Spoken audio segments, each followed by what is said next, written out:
بسم الله الرحمن الرحيم. ومن أحسن قولا ممن دعا إلى الله وعمل صالحا وقال إنني من المسلمين. وعباد الرحمن الذين يمشون على الأرض هونا وإذا خاطبهم الجاهلون قالوا سلاما والذين يبيتون لربهم سجدا وقياما. السلام عليكم ورحمة الله وبركاته. إن الحمد لله نحمده ونستعينه ونستغفره ونعوذ بالله من شرور أنفسنا ومن سيئات أعمالنا من يهده الله فلا مضل له ومن يضلله فلا هادي له وأشهد أن لا إله إلا الله وحده لا شريك له وأشهد أن محمدا عبده ورسوله.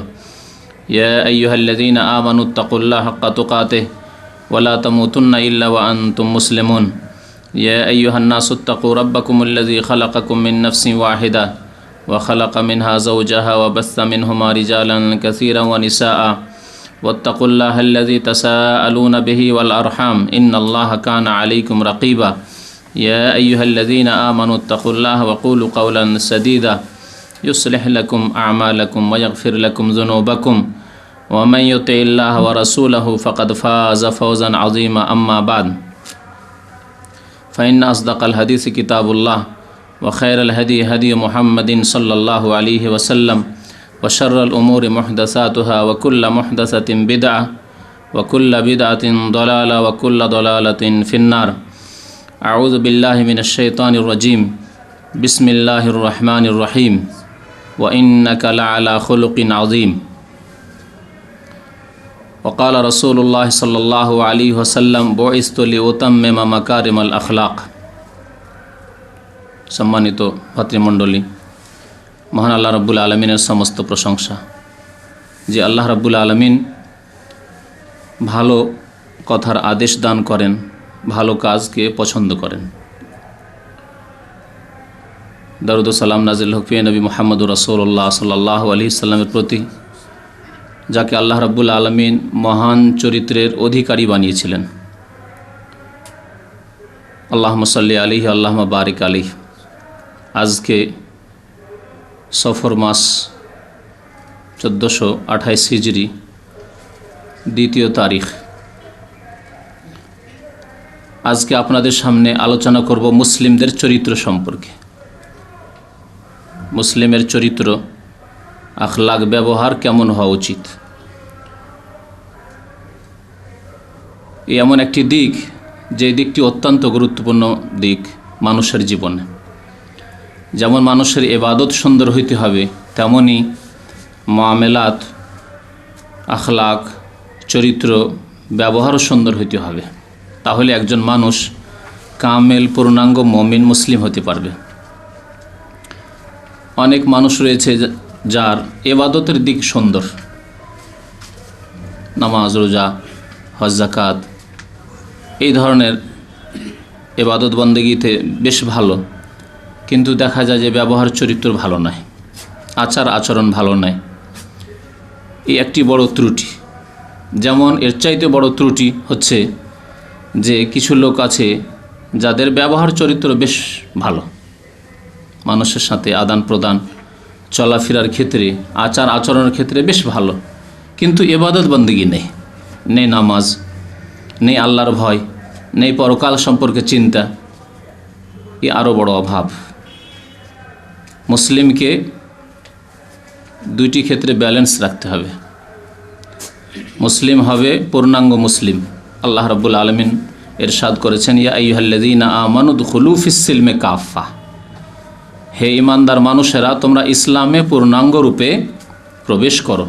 উদখুলু ফিস-সিলম, ইসলামে প্রবেশ করো, কাফা, পুরোপুরিভাবে।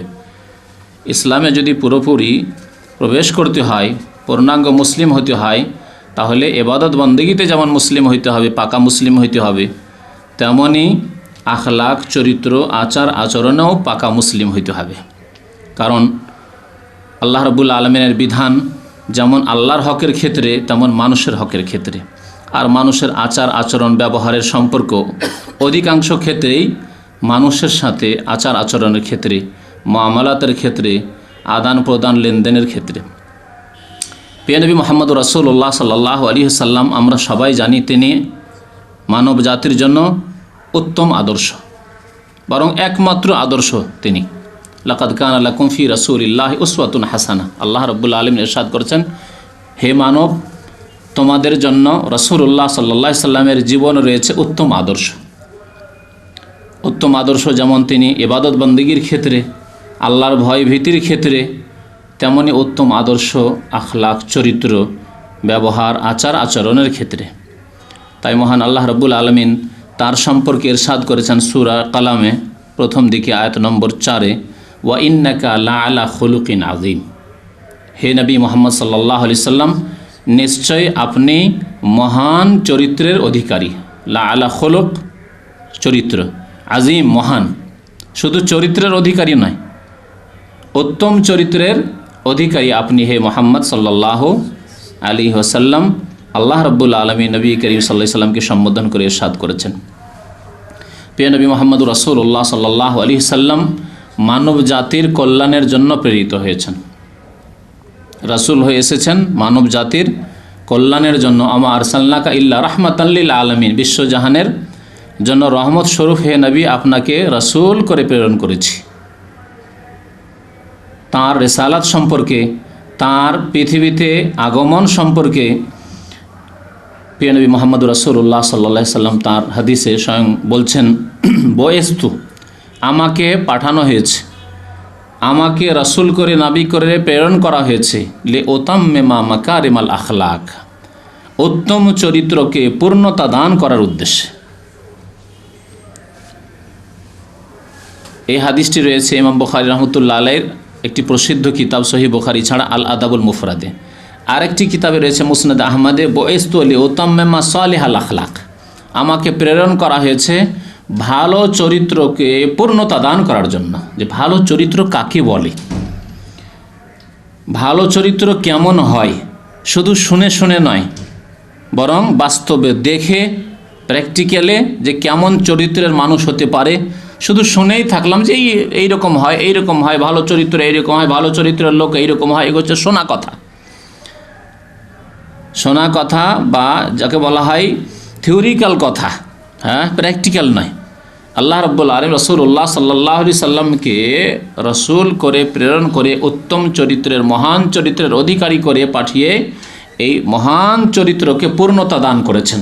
যে মহান চরিত্র কেমন করে হয়, ভালো আচার আচরণ কেমন করে হয়, পূর্ণাঙ্গ ভালো আচার আচরণ, তার বাস্তব রূপ ছিলেন প্রিয় নবী মুহাম্মদুর রাসূলুল্লাহ সাল্লাল্লাহু আলাইহি সাল্লাম। তিনি বাস্তবে দেখিয়ে দিয়েছেন যে মহৎ চরিত্রের অধিকারী কেমন করে হওয়া যায়। তাই তাকে অনুসরণ করতে হবে, যেমন ইবাদত বন্দেগীর ক্ষেত্রে তেমন অনুসরণ করতে হবে তার আখলাক চরিত্র, চাল চলন, চলাফেরা, মানুষের সাথে কথাবার্তা, আদান প্রদান, বিভিন্ন ক্ষেত্রে।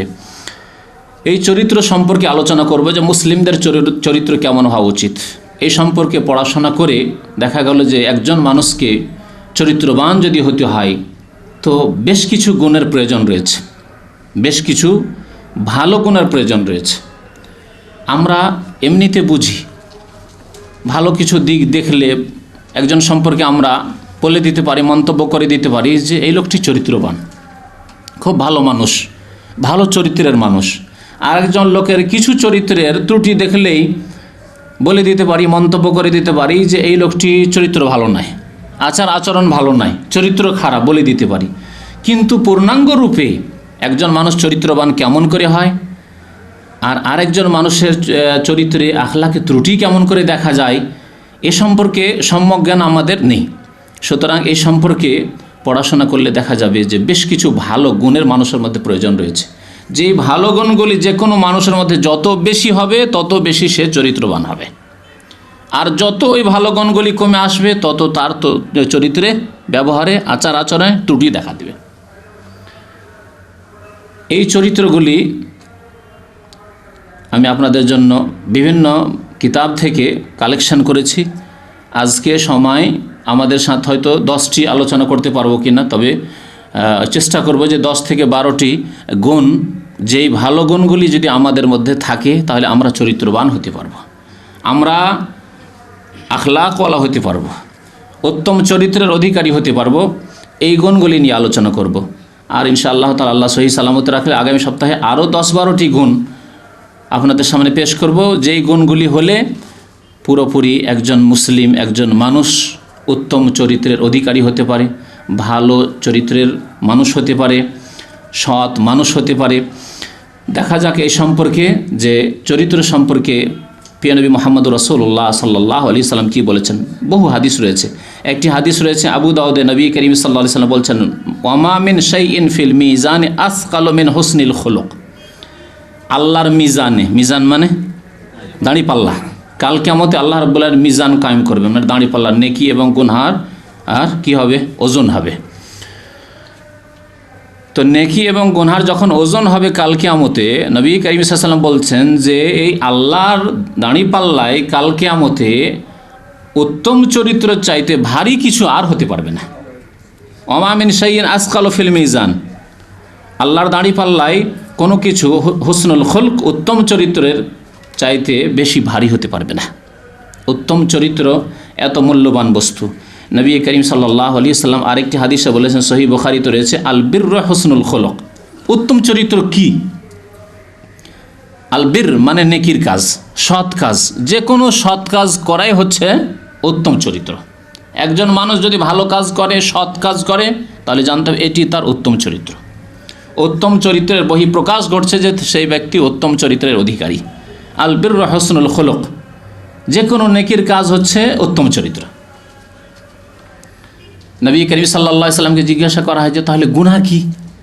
নেকি জানলাম যে উত্তম চরিত্র, উত্তম চরিত্র হচ্ছে নেকির কাজ। ভালো চরিত্র দেখান নেকির কাজ, ভালো চরিত্র মানুষের কাছে পেশ করেন তাহলে উত্তম কাজ, নেকির কাজ। আর গুনাহ কি? নবী করিম সাল্লাল্লাহু আলাইহি ওয়াসাল্লাম বলেন, ওয়াল ইসমু মা হাকা ফি সাদরিক ওয়া কারিহাতা আন ইয়াত্তালিয়া নাসু আলাইহি। আর গুনাহ হচ্ছে যেই কাজ করতে গিয়ে তোমার পা একবার আগে বাড়ে একবার পেছনে বাড়ে, করব কি করব না, হ্যাঁ, করা ঠিক হবে না হবে না, উচিত হবে না হবে না। যারা সুস্থ মস্তিষ্কের মানুষ, যাদের হিতাহিত জ্ঞান আছে, তাদের বিবেকে বাধা দেবে একবার করে। ভালো বিবেক আছে, একবারে প্রকৃতিকে বদ কাজ করে, পাপের কাজ করে বিকৃত করে দেয়নি, নষ্ট করে দেয়নি।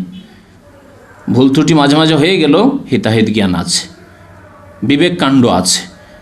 তো মাহা কাফি সাদরেক, সেই কাজ করতে গিয়ে, সেই কথা বলতে গিয়ে দ্বিধাদ্বন্দ্ব হবে, এই কাজটি করব করব না।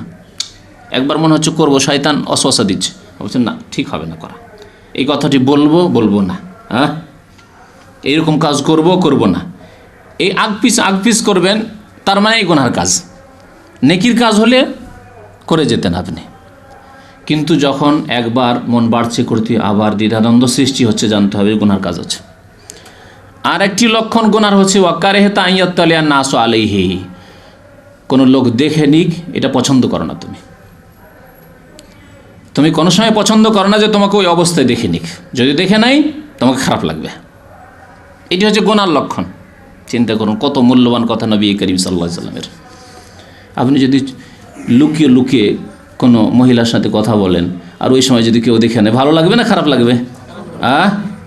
যারা ফিল্ম দেখে দরজা বন্ধ করে রাখে যাতে করে অন্য কেউ না ঢুকে যায়, তাহলে ভালো কাজ না খারাপ কাজ?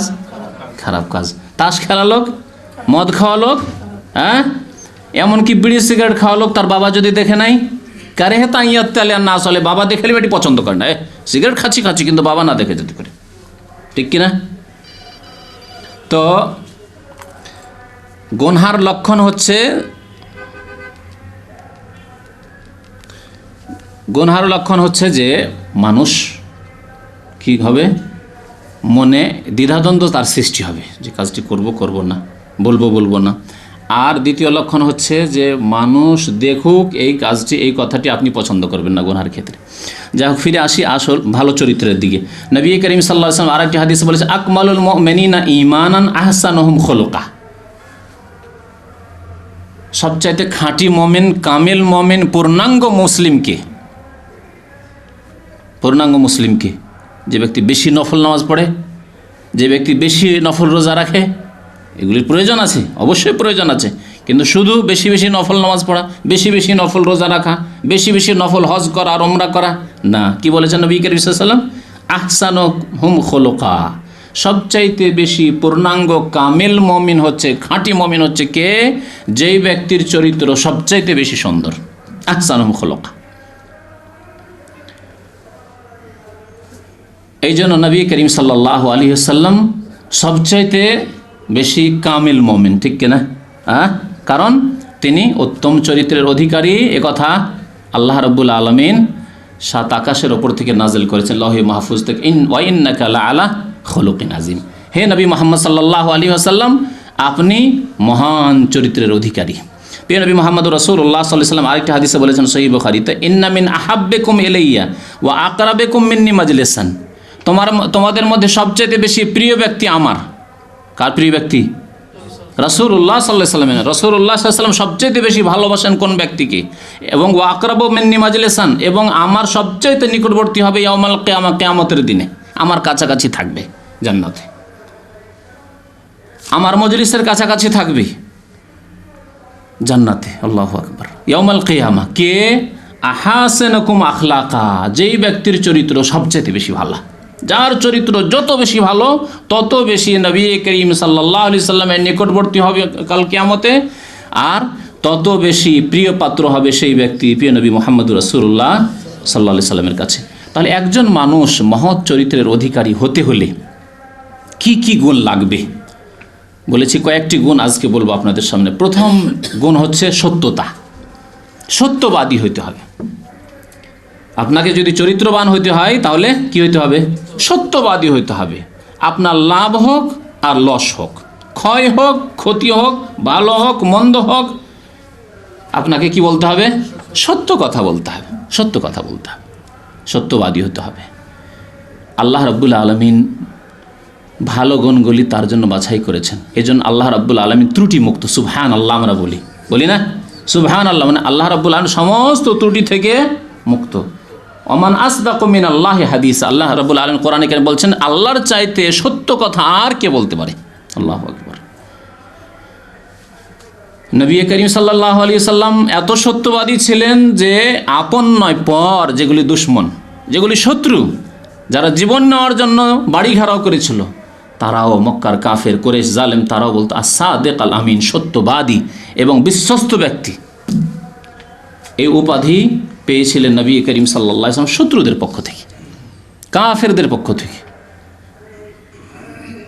তো সত্যবাদী হওয়া অত্যন্ত মূল্যবান গুণ। যে ব্যক্তি সত্যবাদী সেই ব্যক্তি সবার বিশ্বস্ত ব্যক্তি, সবাই তাকে বিশ্বাস করবে। আর যদি কোনো ব্যক্তির একবার মিথ্যা বলা প্রমাণ হয়ে যায়, মিথ্যা আচরণ করা প্রমাণ হয়ে যায়, সারা জীবন যদি সত্য কথা বলতে থাকে, তবু মানুষের কাছে সন্দেহজনক ব্যক্তি হয়ে যাবে, সন্দেহের ব্যক্তি। জীবনে একবার শুধু মিথ্যা সাক্ষী দিয়েছেন আপনি, মিথ্যা সাক্ষী, আর লোকজনে জেনে গেছে এই লোকজন মিথ্যা সাক্ষী দিল। তারপরে যতই সৎ হয়ে যান, যতই ভালো মানুষ হয়ে যান, সারা জীবন আপনার এই দাগ থেকেই যাবে। মুহাদ্দিসিনে কেরাম যখন হাদিস কালেকশন করতেন, হাদিস লিপিবদ্ধ করতেন, তখন দেখতেন সবচেয়ে বড় গুণ যেটি দেখতেন সত্যবাদী হওয়া। সত্যবাদী কিনা, যদি মিছা কথা প্রমাণ হয়ে যেত হাদিস নিতেন না, কারণ তার হাদিস সবচাইতে নিকৃষ্ট হাদিস হচ্ছে জাল হাদিস। রাসূলুল্লাহ সাল্লাল্লাহু আলাইহি ওয়াসাল্লাম মোটেই নয় সেই হাদিস। একজন বর্ণনাকারী যদি হাদিসের সূত্রে সনাদে মিথ্যুক থাকে, জীবনে মিথ্যুক মানে সারা জীবনের মিথ্যুক নয়, জীবনে একবার মিথ্যা কথা বলেছে, তাহলে তার হাদিসের নাম হচ্ছে মওদু হাদিস, জাল হাদিস। এটি হচ্ছে মুহাদ্দিসিনদের পরিভাষায়। মনে পড়লো এই সত্যবাদী হওয়া যে একটি উত্তম গুণ, এই মর্মে ইমাম বুখারী রাহমাতুল্লাহ আলাইহির একটি ঘটনা তার জীবনীতে লেখা হয়েছে যে তিনি হাদিস সংগ্রহ করার জন্য বিভিন্ন দেশ সফর করতেন। যেখানে জানতে পারতেন যে ওখানে একটি হাদিস আছে যেটি এই শহরে নেই, তখন ওই শহরে চললেন। 3 দিনের পথ অতিক্রম করে ওই শহরে পৌঁছিলেন কোনো এক শেখের কাছে, কোনো এক ব্যক্তির কাছে, যার কাছে একটি হাদিস মুখস্থ ছিল। তখন যেহেতু কিতাবে হাদিস লেখা হয়নি, এই জন্য হয়তো একজন ব্যক্তি একটি হাদিস মুখস্থ রেখেছে, সে হয়তো আলেম নয়, কিন্তু একটি হাদিস তার কাছে হেফাজত আছে, সে মুখস্থ রেখেছে। জানতে পেরেছেন যে অমুক হাদিসটি তার কাছে সনদ সহ আছে। গিয়ে দেখেন যে ওই ব্যক্তি তার ঘোড়াকে ডাকছে, কিন্তু এই মুষ্টি বেঁধে, এইভাবে মুষ্টি বেঁধে ডাকছে ঘোড়াকে, ডাকার চেষ্টা করছে, ধরার চেষ্টা করছে, ঘোড়া পালাচ্ছে তো ঘোড়াকে ধরার চেষ্টা করছে। এই দৃশ্য দেখার পরে ঘোড়াটি থেমে গেল, পোষ মেনে নেই এসব পশু, থেমে গেল, ধরে ফেললো ঘোড়াটি। জিজ্ঞাসা করলেন ইমাম বুখারী রহমতুল্লাহ আলাইহি যে আপনার কাছে তো আমি এসেছি, তো আপনি এই যে ঘোড়াকে ধরলেন এইভাবে, তো আপনার হাতে কিছু ছিল? বলছে না, কিছু ছিল না, মিছামিছি এরকম করছিলাম যাতে ঘোড়া বুঝে যে কিছু আছে, মুঠের মধ্যে কিছু আছে, আর তারপরে আমার দিকে যেমনই আসবে ধরে ফেলবো, এই জন্য। ইমাম বুখারী রহমতুল্লাহ আর কোনো কথাবার্তা না বলে সেখান থেকে হাঁটতে শুরু করলেন। সালাম যা হয়েছিল, তারপরে মাস সালাম, ফেরত হয়ে গেলেন সেখান থেকে। জিজ্ঞাসা করলেন সেই লোকটি, ইমাম বুখারী রহমতুল্লাহ আলাইহি তার কথা এত শুনেছি, এত বড় মুহাদ্দিস তিনি এসছেন, আসার পরে বেশি কথাবার্তা বললেন না, কী উদ্দেশ্যে এসেছিলেন, কী গরজে, কিছুই বললেন না, ব্যাপারে ফিরে চললেন, কী ব্যাপার বলেন কী উদ্দেশ্যে ছিলেন বলেন। বলছেন না, আপনার কাছে যে উদ্দেশ্যে ছিলাম ওটা উদ্দেশ্য শেষ হয়ে গেছে। কী জন্য এসেছিলেন? শুনেছিলাম নাকি আপনার কাছে একটি হাদিস আছে, যে হাদিসটি কালেকশন করার জন্য এসেছিলাম, আপনার কাছ থেকে নেওয়ার জন্য, বর্ণনা করার জন্য, লিপিবদ্ধ করার জন্য, কিন্তু দেখলাম যে আপনি পশুকে ধোঁকা দেন। যদি পশুকে ধোঁকা দিতে পারেন তাহলে আমার মতো মানুষকেও ধোঁকা দিতে পারেন, মিথ্যা কথা বলে দিতে পারেন, যে কালা রাসূলুল্লাহ সাল্লাল্লাহু আলাইহি ওয়াসাল্লাম বলে দিতে পারেন মিথ্যা কথা, আপনার কাছে হাদিস নেওয়া হবে না। তাহলে সত্যবাদী হওয়া কত মূল্যবান গুণ। একটি মিথ্যা কথা একেবারে আস্থা হারিয়ে ফেলল, পুরো আস্থা হারিয়ে ফেলল। আল্লাহ রাব্বুল আলামিন উৎসাহিত করেছেন সত্য কথা বলার জন্য, আর সতর্ক করেছেন মিথ্যা কথা থেকে বহু আয়াতে। মহান আল্লাহ রাব্বুল আলামিন একটি আয়াতে ইরশাদ করেছেন সূরা তাওবায়, ইয়া আইয়ুহাল্লাযীনা আমানুত্তাকুল্লাহ ওয়া কুনু মা'আস সাদিকিন, হে ঈমানদার মানুষেরা তোমরা আল্লাহকে ভয় করো, ইত্তাকুল্লাহ আল্লাহকে ভয় করো, ওয়া কুনু মা'আস সাদিকিন এবং সত্যবাদীদের দলে তোমরা শামিল হয়ে যাও। যারা সত্য কথা বলে, সত্য আচরণ করে, সত্য কাজ করে, তাদের অন্তর্ভুক্ত হয়ে যাও, অর্থাৎ তুমিও একজন সত্য ব্যক্তি হয়ে যাও, তুমিও একজন সত্য ব্যক্তি হয়ে যাও এবং সত্যবাদীদের সংসর্গে থাকো, তাদের মজলিসে উঠা বসা করো, তাহলে তোমার চরিত্র গঠন হবে, তোমার চরিত্রের অবনতি ঘটবে না। এ হচ্ছে এই আয়াতের অর্থ। কিন্তু এক শ্রেণীর লোকেরা আমাদের দেশে নিজের যারা বিদাত করে, তারা নিজের বিদাতকে সোজা করতে চায়। এই আয়াতের তাফসিরে লিখেছে যে কোনো মা'আস সাদিকিন, অর্থাৎ পীর সাহেবদের মুরিদ হয়ে যাও। একটি ব্যাখ্যা শোনাচ্ছি আপনাদেরকে বিদাতপন্থীদের, পীর সাহেবদের মুরিদ হয়ে যাও, তাহলে তাদের সংসর্গে থাকলে তুমি সৎ হতে পারবে, এই কথাই আল্লাহ বলেছেন। তাহলে এ আয়াত 1400 বছর আগে নাযিল হয়েছে। তাহলে নবী করিম সাল্লাল্লাহু আলাইহি ওয়াসাল্লামের জামানায় কোন পীর ছিল তার সাথে সাহাবারা হয়েছিলেন? ঠিক আছে, নবী সাল্লাল্লাহু আলাইহি ওয়াসাল্লামের ইন্তেকালের পরে নেন যখন তিনি বিদায়, তারপরে কোন পীর সাহেবের সংসর্গে তারা থাকতেন আর আধ্যাত্মিক উন্নতি করতেন, তারা ইমানের উন্নতি করতেন। তারপরে তাবেঈনদের জামানায়, তাবেঈনদের জামানায়, তারপরের জামানায় ইমাম আবু হানিফা রাহমাতুল্লাহ আলাইহি জামানায়, ইমাম শাফি, মালিক, আহমদ, এসব আইম্মায়ে কেরামদের জামানায় কোন পীর সাহেব ছিলেন আর বাকিগুলি সব মুরিদ ছিল? দেখাতে পারবেন? ইমাম আবু হানিফা মুরিদ ছিলেন না পীর ছিলেন? যদি মুরিদ বলেন তবু বিপদ, এত বড় ইমাম সাহেবকে কেমন করে মুরিদ বানাবো কোনো পীর সাহেবের? আর যদি পীর বলেন তাহলে মুরিদ দেখাইতে হবে যে কোন তরিকায় তিনি বয়াত করতেন, এসব ছিল। হ্যাঁ, তাহলে বোঝা গেল এইসব বিদাত, সব বিদাত ইমাম আবু হানিফা রাহমাতুল্লাহর যুগেও ছিল না, 200, 300, 400 বছর পর্যন্ত, 500 বছর পর্যন্ত ছিল না। তারপরে এই পীর মুরিদের এই ব্যবসা, পেটের ব্যবসা শুরু হয়েছে। জি, কোনো মা'আস সাদিকিন মানে পীরদের সংসর্গে আসো, এই তফসির নয়, এ হচ্ছে গুমরাহি তফসির। এর অর্থ হচ্ছে আর পীররা সত্য কথা বলে, সত্য আচরণ করে, তাহলে তারা এত পয়সাওয়ালা কেন? আর ওলামার, বাংলাদেশের আলেমরা এত গরিব কেন? সত্যবাদী বেশি পয়সাওয়ালা হয় নাকি? হ্যাঁ না, যারা বেঈমানি করতে পারে তারা বেশি পয়সাওয়ালা হয়। যত বেশি বেঈমানির ব্যবসা করছে না তারা বড় লোক। আর যত বেশি সত্যর ওপর, দেখেন যারা টেকনিক্যাল কাজ করছে, ওয়ার্কশপের কাজ করছে, হ্যাঁ, এসি মেকানিক্যাল কাজ করছে, টিভির মেকানিক্যাল কাজ করছে, 2 নম্বরই কথাবার্তা, মোবাইলের কাজ করছে, টেকনিক্যাল কাজ করছে, মিথ্যা কথা বলছে, কিছুই করেনি, আপনাকে এমনি দিতে, হ্যাঁ এত টাকা আপনার বিল চলে আসলো, কারণ এতে অনেক কাজ করতে হয়েছে। যত মিথ্যা কথা বলছে তত বেশি ইনকাম তাদের, আর যত সত্যবাদী পেটের ভাত হওয়া মুশকিল, ঠিক না? বুঝতে পারছেন? তো পীর তো কোথাও গরিব পাওয়া যায় না, কোথাও অভাবী পীর পাবেন না আপনি।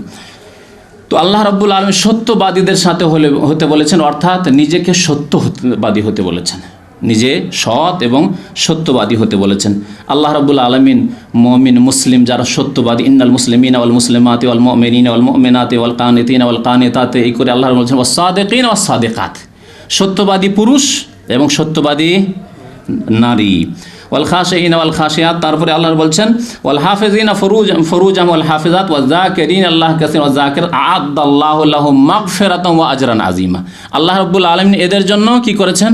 সময়ের স্বল্পতার জন্য আয়াত খুব বড়, আসল যে স্থানটি সেটি বললাম যে সত্যবাদী পুরুষ এবং সত্যবাদী নারী এদের জন্য আল্লাহ রাব্বুল আলামিন কি পুরস্কার রেখেছেন? আ'আদাল্লাহু লাহুম মাগফিরা, আল্লাহ তাদের জন্য মহা মার্জনা রেখেছেন। মার্জনা, আল্লাহ মাফ করে দেবে তাদেরকে, সত্যবাদীদেরকে আল্লাহ মাফ করে দেবেন। ও আজরান আজিমা, মহা পুরস্কার আল্লাহ রাব্বুল আলামিন রেখেছেন তাদের জন্য, মহা পুরস্কার তাদের জন্য আল্লাহর কাছে রয়েছে। এছাড়াও বহু আয়াত রয়েছে। আল্লাহ রাব্বুল আলামিন বলছেন ওয়াজতানিবু কাউলাজ জুর, তোমরা মিথ্যা থেকে বেঁচে থাকবে, মিথ্যা কথা থেকে তোমরা বেঁচে থাকবে। সতর্ক করেছেন আল্লাহ রাব্বুল ওয়াল্লাযীনা লা ইয়াশহাদুনা আজ-জুর, মিথ্যার কাছেও যায় না। মুমিন যারা আল্লাহর বান্দা তারা মিথ্যার কাছেও যায় না, মিথ্যার ধারেও যায় না। প্রিয় নবী মুহাম্মদ রাসূলুল্লাহ সাল্লাল্লাহু আলাইহি সাল্লামের এই সত্যবাদী যে গুণ মানুষের হওয়া, এই সম্পর্কে বহু হাদিস রয়েছে। একটি হাদিস আপনাদের শোনাই। নবী করিম সাল্লাল্লাহু আলাইহি ওয়াসাল্লাম বলছেন আলাইকুম বিস-সিদক, তোমরা সত্যবাদী হও, সত্যকে গ্রহণ করা, সত্যবাদী হয়ে যাও। দেখেন, সত্যবাদী হইতে হবে। কথা যদি বাড়ানো যায়, বহু কথার প্রয়োজন রয়েছে। এই জন্য এই চরিত্রগুলির কথা বলবো, এক একটি চরিত্রের উপর এক একটি বক্তব্য করা যেতে পারে এবং যথেষ্ট বিস্তারিত বক্তব্য করা যায়। শুধু সত্যবাদী হওয়ার ওপর বিস্তারিত বক্তব্যের প্রয়োজন রয়েছে, কিন্তু খুব সংক্ষেপে করে আসছি। সত্যবাদী হইতে হবে আল্লাহর সাথে। প্রথম বান্দাকে, মানুষকে আল্লাহর সাথে সত্যবাদী হইতে হবে, আল্লাহর সাথে ভন্তবাজি যাতে না হয়। মুনাফিককে মুনাফিক কী জন্য বলা হয়েছে? এরা আল্লাহর সাথে মিথ্যা আচরণ করার চেষ্টা করে, দেখায় নামাজ পড়ে কিন্তু অন্তরে ঈমান নেই, পরকাল নেই, হ্যাঁ, মিথ্যা আচরণ করে, এই জন্য তারা মুনাফিক। আল্লাহর সাথে সত্যবাদী হইতে হবে, মানুষের সাথে সত্যবাদী হইতে হবে, নিজের নফসের সাথে সত্যবাদী হইতে হবে। প্রিয় নবী সাল্লাল্লাহু আলাইহি ওয়াসাল্লাম বলছেন আলাইকুম বিস-সিদক, তোমরা সততাকে মজবুত করে ধারণ করো। ফাইন্না সিদকা ইয়াহদি ইলাল বির, কারণ মানুষ যখন সত্য কথা বলে, সত্য আচরণ করে, সত্য কথার ওপর ব্যবসা বাণিজ্য করে, কাজকর্ম করে, ফাইন্না সিদকা ইয়াহদি ইলাল বির, নেকির রাস্তা দেখায়। সত্য কথার ওপর থাকলে মানুষ নেকির রাস্তায় থাকে, গুনাহের দিকে যায় না। কারণ যদি একজন মানুষ কসম করে নিতে পারে, দৃঢ় প্রতিজ্ঞ হয়ে যেতে পারে যে আমি জীবনে মিথ্যা কথা বলবো না, তাহলে তার দ্বারা পাপ হওয়া মুশকিল, তার দ্বারা গুনাহ হওয়া মুশকিল কিনা? কারণ সে জানছে যদি আমি কোনো গুনাহ করি আর যদি আসামি হয়ে যাই, তাহলে আমাকে যখন জিজ্ঞাসাবাদ করা হবে তখন তো আমাকে সত্য বলতে হবে, কারণ আমি প্রতিজ্ঞ আল্লাহর সাথে যে আমি সত্য কথা বলবো। তাহলে আমি আসামি হলাম, আমার সত্য কথা বলবো, তাহলে তো আমার শাস্তি হবে, মিথ্যা কথা বলে তো বাঁচতে পারবো না। ফাইন্না সিদকা ইয়াহদি ইলাল বির, তাহলে সত্য কথা বললে মানুষ নেকির পথের ওপর থাকে, নেকির পথ দেখায়, সৎ পথ দেখায়, এই সত্যের ওপর জীবনযাপন করা। ওয়া ইন্নাল বিররা ইয়াহদি ইলাল জান্নাহ, আর মানুষ নেকির ওপর থাকলে, সততার ওপর থাকলে জান্নাতের পথ পেতে পারে, ইয়াহদি ইলাল জান্নাহ। ওয়া ইয়াকুম আল কাযিব, নবী সাল্লাল্লাহু আলাইহি ওয়াসাল্লাম বলছেন ওয়া ইয়াকুম আল কাযিব, তোমরা মিথ্যা থেকে নিজেকে বাঁচিয়ে রাখবে, সতর্ক রাখবে। ফাইন্নাল কাযিবা ইয়াহদি ইলাল ফুজুর, কারণ মিথ্যা কথা বললে মানুষের দ্বারা অহরহ পাপ হতে পারে, ফাসিকি কাজ, অপরাধের কাজ হতে পারে। কারণ ও তো জানছে যে আমি তো মিথ্যা কথা অনেক বলতে পারি, তো অপরাধ করে দেবো, বলবে না আমি করিনি, চুরি করে নেবো, বলে আমি করিনি, মিথ্যা কসম করে নেব, হ্যাঁ, মিথ্যা সাক্ষী দিয়ে দেবো, ইত্যাদি ইত্যাদি। তো যেই ব্যক্তি মিথ্যা বলতে পারবে সে তার দ্বারা যে কোনো পাপ হবে, এবং একটি পাপকে, একটি অন্যায়কে ঢাকার জন্য বহু মিথ্যা কথা তাকে বলতে হবে। মানুষ যখন মিথ্যা কথা বলতে লাগে তখন একটি মিথ্যায় তার কাজকর্ম সীমিত থাকে না। দেখবেন ওই একটি মিথ্যা বলে দেখছি যে না, বাঁচা যাবে না, ওই একটি মিথ্যাকে ঠিক সাব্যস্ত রাখার জন্য আরও মিথ্যা বলতে হবে, আরও মিথ্যা, এক মিথ্যা আরেক মিথ্যার দিকে টেনে নিয়ে আসবে, তখন বারবার মিথ্যা কথা বলতে হবে। ওয়া ইয়াকুম আল কাযিব ফাইন্নাল কাযিবা ইয়াহদি ইলাল ফুজুর ওয়া ইন্নাল ফুজুরা ইয়াহদি ইলান নার। আর যারা এই রকমের মিথ্যাচরণ করে, পাপ করে, তারা কোথায় যাবে? ইয়াহদি ইলান নার, জাহান্নামের পথে যাবে। ওমা জালার রাজুলু ইয়াসদুক ওয়া ইয়াতাহাররা সিদক, যে ব্যক্তি সত্যবাদী আর সত্য কথা বলে, সর্বদাই যখন সত্য কথা বলে, তখন আল্লাহ রাব্বুল আলামিন দরবারে হাত্তা ইউকতাবা ইনদাল্লাহি সিদ্দিকা, আল্লাহর খাতায়, আমল নামায় তাকে সিদ্দিক লিখে দেওয়া হয়। আপনারা জানেন যে আবু বকর রাদিয়াল্লাহু তাআলা আনহু প্রথম খলিফাকে কি উপাধি দিয়েছেন নবী করিম সাল্লাল্লাহু আলাইহি ওয়াসাল্লাম? সিদ্দিক। কারণ আল্লাহর সাথে সবচেয়ে বেশি সততার প্রমাণ তিনি পেশ করেছিলেন, রাসূলুল্লাহ সাল্লাল্লাহু আলাইহি ওয়াসাল্লামের সাথে সততার সবচেয়ে বেশি বড় প্রমাণ তিনি পেশ করেছিলেন, মানুষের সাথে সততার প্রমাণ তিনি পেশ করেছিলেন। নবী করিম সাল্লাল্লাহু আলাইহি ওয়াসাল্লাম তাকে সিদ্দিক উপাধি, মানে মহাসত্য ব্যক্তি, মহান সত্য ব্যক্তি, তিনি সত্যবাদী। তো আল্লাহর দরবারে সিদ্দিক লেখা হয় যখন মানুষ সর্বদা সত্য কথা বলে।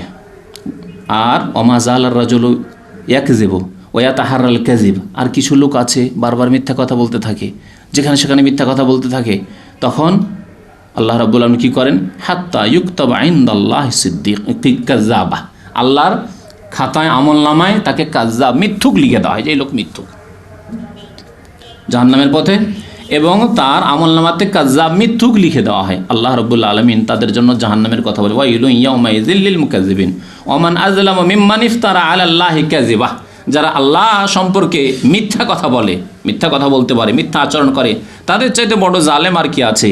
আর যারা মিথ্যা আচরণকারী, মিথ্যা প্রতিপন্নকারী, তাদের জন্য ওয়াইল নামক জাহান্নাম রয়েছে, আল্লাহ কোরআনে কারীমে ইরশাদ করেছেন। প্রিয় নবী মুহাম্মদুর রাসূলুল্লাহ সাল্লাল্লাহু আলাইহি ওয়াসাল্লাম যখন হীরা পাহাড়ের গুহা থেকে প্রথম জিবরাইল আলাইহিস সালামের সাথে সাক্ষাৎ হলো, আর ভয়ে ভীত হয়ে কম্পিত অবস্থায় খাদিজা রাদিয়াল্লাহু তাআলা আনহার বাড়িতে পৌঁছলেন। আর গিয়ে খাদিজা রাদিয়াল্লাহু তাআলা আনহাকে ঘটনা বললেন যে লাকাদ খাশিতু আলা নাফসি, আমি মনে হয় বাঁচব না। এত ভয় পেয়েছেন তিনি, জীবনের প্রথম ফেরেশতার সাথে সামনাসামনি হওয়া, আর ফেরেশতা চেপে ধরেছেন, অবাক আশ্চর্য অবস্থা, এত ভয়ে ভীত আর কম্পিত, বলছে লাকাদ খাশিতু আলা নাফসি, আমি বাঁচব না মনে। তখন খাদিজা রাদিয়াল্লাহু তাআলা আনহা নবী করিম সাল্লাল্লাহু আলাইহি ওয়াসাল্লাম সম্পর্কে কি বলেছিলেন জানেন? ওয়াল্লাহি, আল্লাহর কসম করে বলছি, লা ইউখজিক আল্লাহু আবাদা, আপনাকে আল্লাহ রাব্বুল আলামিন অপদস্থ করবেন না, লাঞ্ছিত করবেন না, আল্লাহ আপনাকে অপমান করবেন না, লাঞ্ছিত করবেন না, অপদস্থ করবেন না। কারণ কয়েকটি কারণ বর্ণনা করেছিলেন খাদিজা রাদিয়াল্লাহু তাআলা আনহা, তার মধ্যে একটি বলছে ইন্নাকা তাসদুকুল হাদিস, কারণ আপনি সত্যবাদী, সত্য কথা ছাড়া জীবনে মিথ্যা কথা বলেননি। সত্যবাদীকে আল্লাহ রাব্বুল আলামিন কোনোদিন লাঞ্ছিত করেন না। ওয়া তাসিলুর রহম, আত্মীয়দের সাথে সুসম্পর্ক রাখেন, আর মানুষের ঋণের বোঝা উঠান, মানুষের বালা মুসিবতে বিপদ আপদে সাহায্য করেন, এই ভালো তাকরির জায়ফে মেহমান নওয়াজি করেন, অতিথির আপনি খাতির করেন, আপ্যায়ন করেন, এসব ভালো গুণ যাদের থাকে তাকে আল্লাহ রাব্বুল আলামিন কোনোদিন লাঞ্ছিত করেন না। দ্বিতীয় গুণ, চরিত্রের গুণ, চরিত্রবান হতে হলে, সত্যবাদী হওয়ার পর দ্বিতীয় গুণ কি? দ্বিতীয় গুণ হচ্ছে পাপমুক্ত জীবনযাপন, সংযত জীবনযাপন, যাকে বলা হয়েছে আফাফ। আফাফ শব্দটি কোরআন এবং হাদিসে ব্যবহার হয়েছে। এর অর্থ কি? এর অর্থ হচ্ছে আল্লাহ রাব্বুল আলামিন যে মানুষকে যৌন ক্ষমতা দিয়েছে, এই ক্ষেত্রে সংযত জীবনযাপন। আল্লাহ রাব্বুল আলামিন যেইভাবে এর ক্ষুধার নিবৃত্তি করতে বলেন সেইভাবে ক্ষুধার নিবৃত্তি করা, অর্থাৎ একজন সাবালক মানুষ, সেই ব্যক্তি বিবাহ শাদী করবে, আল্লাহ রাব্বুল আলামিন বিবাহ শাদী তার জন্য শরীয়ত সম্মত পথ দিয়েছেন যে এখানে তোমার আহার রয়েছে। যদি বিবাহ শাদী না করতে পারো তাহলে তুমি ধৈর্য ধারণ করো। ধৈর্য ধারণ করার জন্য ট্রেনিং হচ্ছে তোমার রোজা, ইবাদত এবং ট্রেনিং। ধৈর্য ধারণ যে করতে হবে, সাবালক মানুষ রোজা রাখতে পারেন না, হ্যাঁ, আর গুনাহ হওয়ার আশঙ্কা আছে, সুতরাং গুনাহ থেকে এখন ধৈর্য ধারণ করে থাকতে হবে। ধৈর্য ধারণ করার জন্য আপনাকে সহায়তা করবে আপনার রোজা, সুতরাং বেশি বেশি নফল রোজা রাখেন। তো আফাফের একটি অর্থ হচ্ছে চারিত্রিক দিক থেকে আপনার যৌন যে চাহিদা রয়েছে সেটিকে আপনার নিজের কন্ট্রোলে রাখা। আল্লাহ রাব্বুল আলামিনের যে সীমানা রয়েছে সেই সীমানার মধ্যে, সীমানার বাইরে না যাওয়া, এবং এর হেফাজতের জন্য বিভিন্ন অঙ্গ প্রত্যঙ্গের হেফাজত করা। মহান আল্লাহ কি বলেছেন? ওয়াল্লাযীনা হুম লিফুরুজিহিম হাফিজুন, মুমিন কারা? যারা জান্নাতি, উলাইকা হুমুল ওয়ারিসুন, এরাই জান্নাতের ওয়ারিস। আল্লাহ বলেছেন তারা কারা? যারা নিজের লজ্জা স্থানের হেফাজত করে। তো লজ্জা স্থানের হেফাজত করলে তার হেফাজতের জন্য একটু দূর থেকে হেফাজত করতে হবে, দূর থেকে হেফাজত করতে হবে। জমি জায়গায় যদি ফসল থাকে, চাষিরা এই উদাহরণ খুব বেশি বুঝবেন, যেখান থেকে ফসল আছে সেখানে যদি আপনি কাঁটা তারের বেড়া দেন তাহলে ছাগল টাগল গরু মুখ ঢুকিয়ে দিতে পারে। একটু দূর থেকে বেড়া দিতে হবে, দিতে হবে না? দূর থেকে বেড়া দিতে হবে, ঘেরা, তাহলে আর মুখ যাবে না ছাগলের গরুর। তো এইরকমই আপনার যৌন চাহিদাকে আপনার সংযত রাখার জন্য আপনাকে দূর থেকে হেফাজত করতে হবে। আর দূর থেকে হেফাজতের জন্য চোখের হেফাজত করতে হবে, চোখের পাপ থেকে, হাতের হেফাজত করতে হবে, পায়ের হেফাজত করতে হবে, কথার হেফাজত করতে হবে, হ্যাঁ, আপনার মনের হেফাজত করতে হবে, সব কিছুর হেফাজত করতে হবে। আপনাকে অপ্রয়োজনীয় কোনো নারীর সাথে কথা বলা যাবে না, আপনার অপ্রয়োজনীয় কোনো নারীর কাছে পায়ে হেঁটে যাওয়া যাবে না, অপ্রয়োজনীয় হাত বাড়ানো যাবে না, হ্যাঁ, এই সব থেকে বেঁচে থাকতে হবে। এই জন্য আল্লাহ রাব্বুল আলামিন মহিলাদের জন্য পর্দা, হিজাব, পর্দা ফরজ করেছেন এবং পুরুষদের জন্য বলেছেন যে ইয়াগুয্যু মিন আবসারিহিম, দৃষ্টি নত রাখো, নির্জনতা অবলম্বন করিও না, নির্জনতা অবলম্বন করিও না। নবী করিম সাল্লাল্লাহু আলাইহি সাল্লাম বলেছেন যে কোনো ব্যক্তি যদি কোনো মহিলার সাথে নির্জনতা অবলম্বন করে তাহলে তৃতীয় ব্যক্তি কে থাকে? সালে শয়তান থাকে। নির্জনতা হলেই যে বড় ব্যভিচার হয়ে যাবে না, অনেক সময় নাও হইতে পারে, কিন্তু এটি হচ্ছে সতর্কতামূলক হেফাজতের ব্যবস্থা।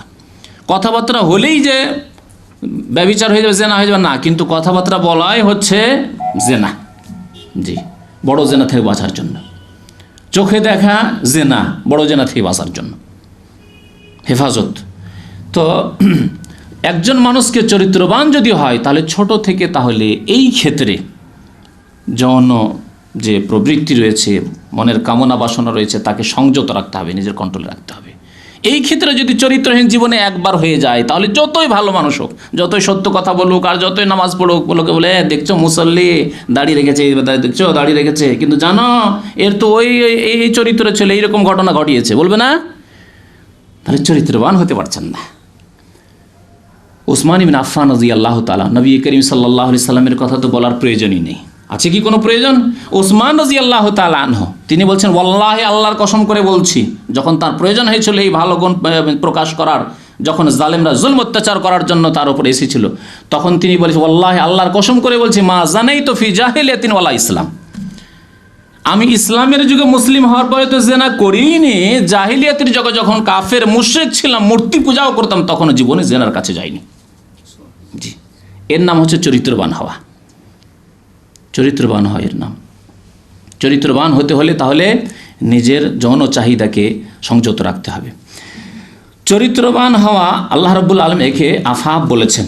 কোরআন কারীমে মহান আল্লাহ রাব্বুল আলামিন ইরশাদ করেছেন, ওয়াল ইয়াস্তাফিফিল লাযিনা লা ইয়াজিদুনা নিকাহান, সূরা নূরে ইরশাদ করেছেন, ওয়াল ইয়াস্তাফিফিল লাযিনা লা ইয়াজিদুনা নিকাহান, ওই লোকেরা যারা বিবাহ করতে পারে না তারা যেন গুনাহ থেকে নিজেকে বাঁচিয়ে রাখে।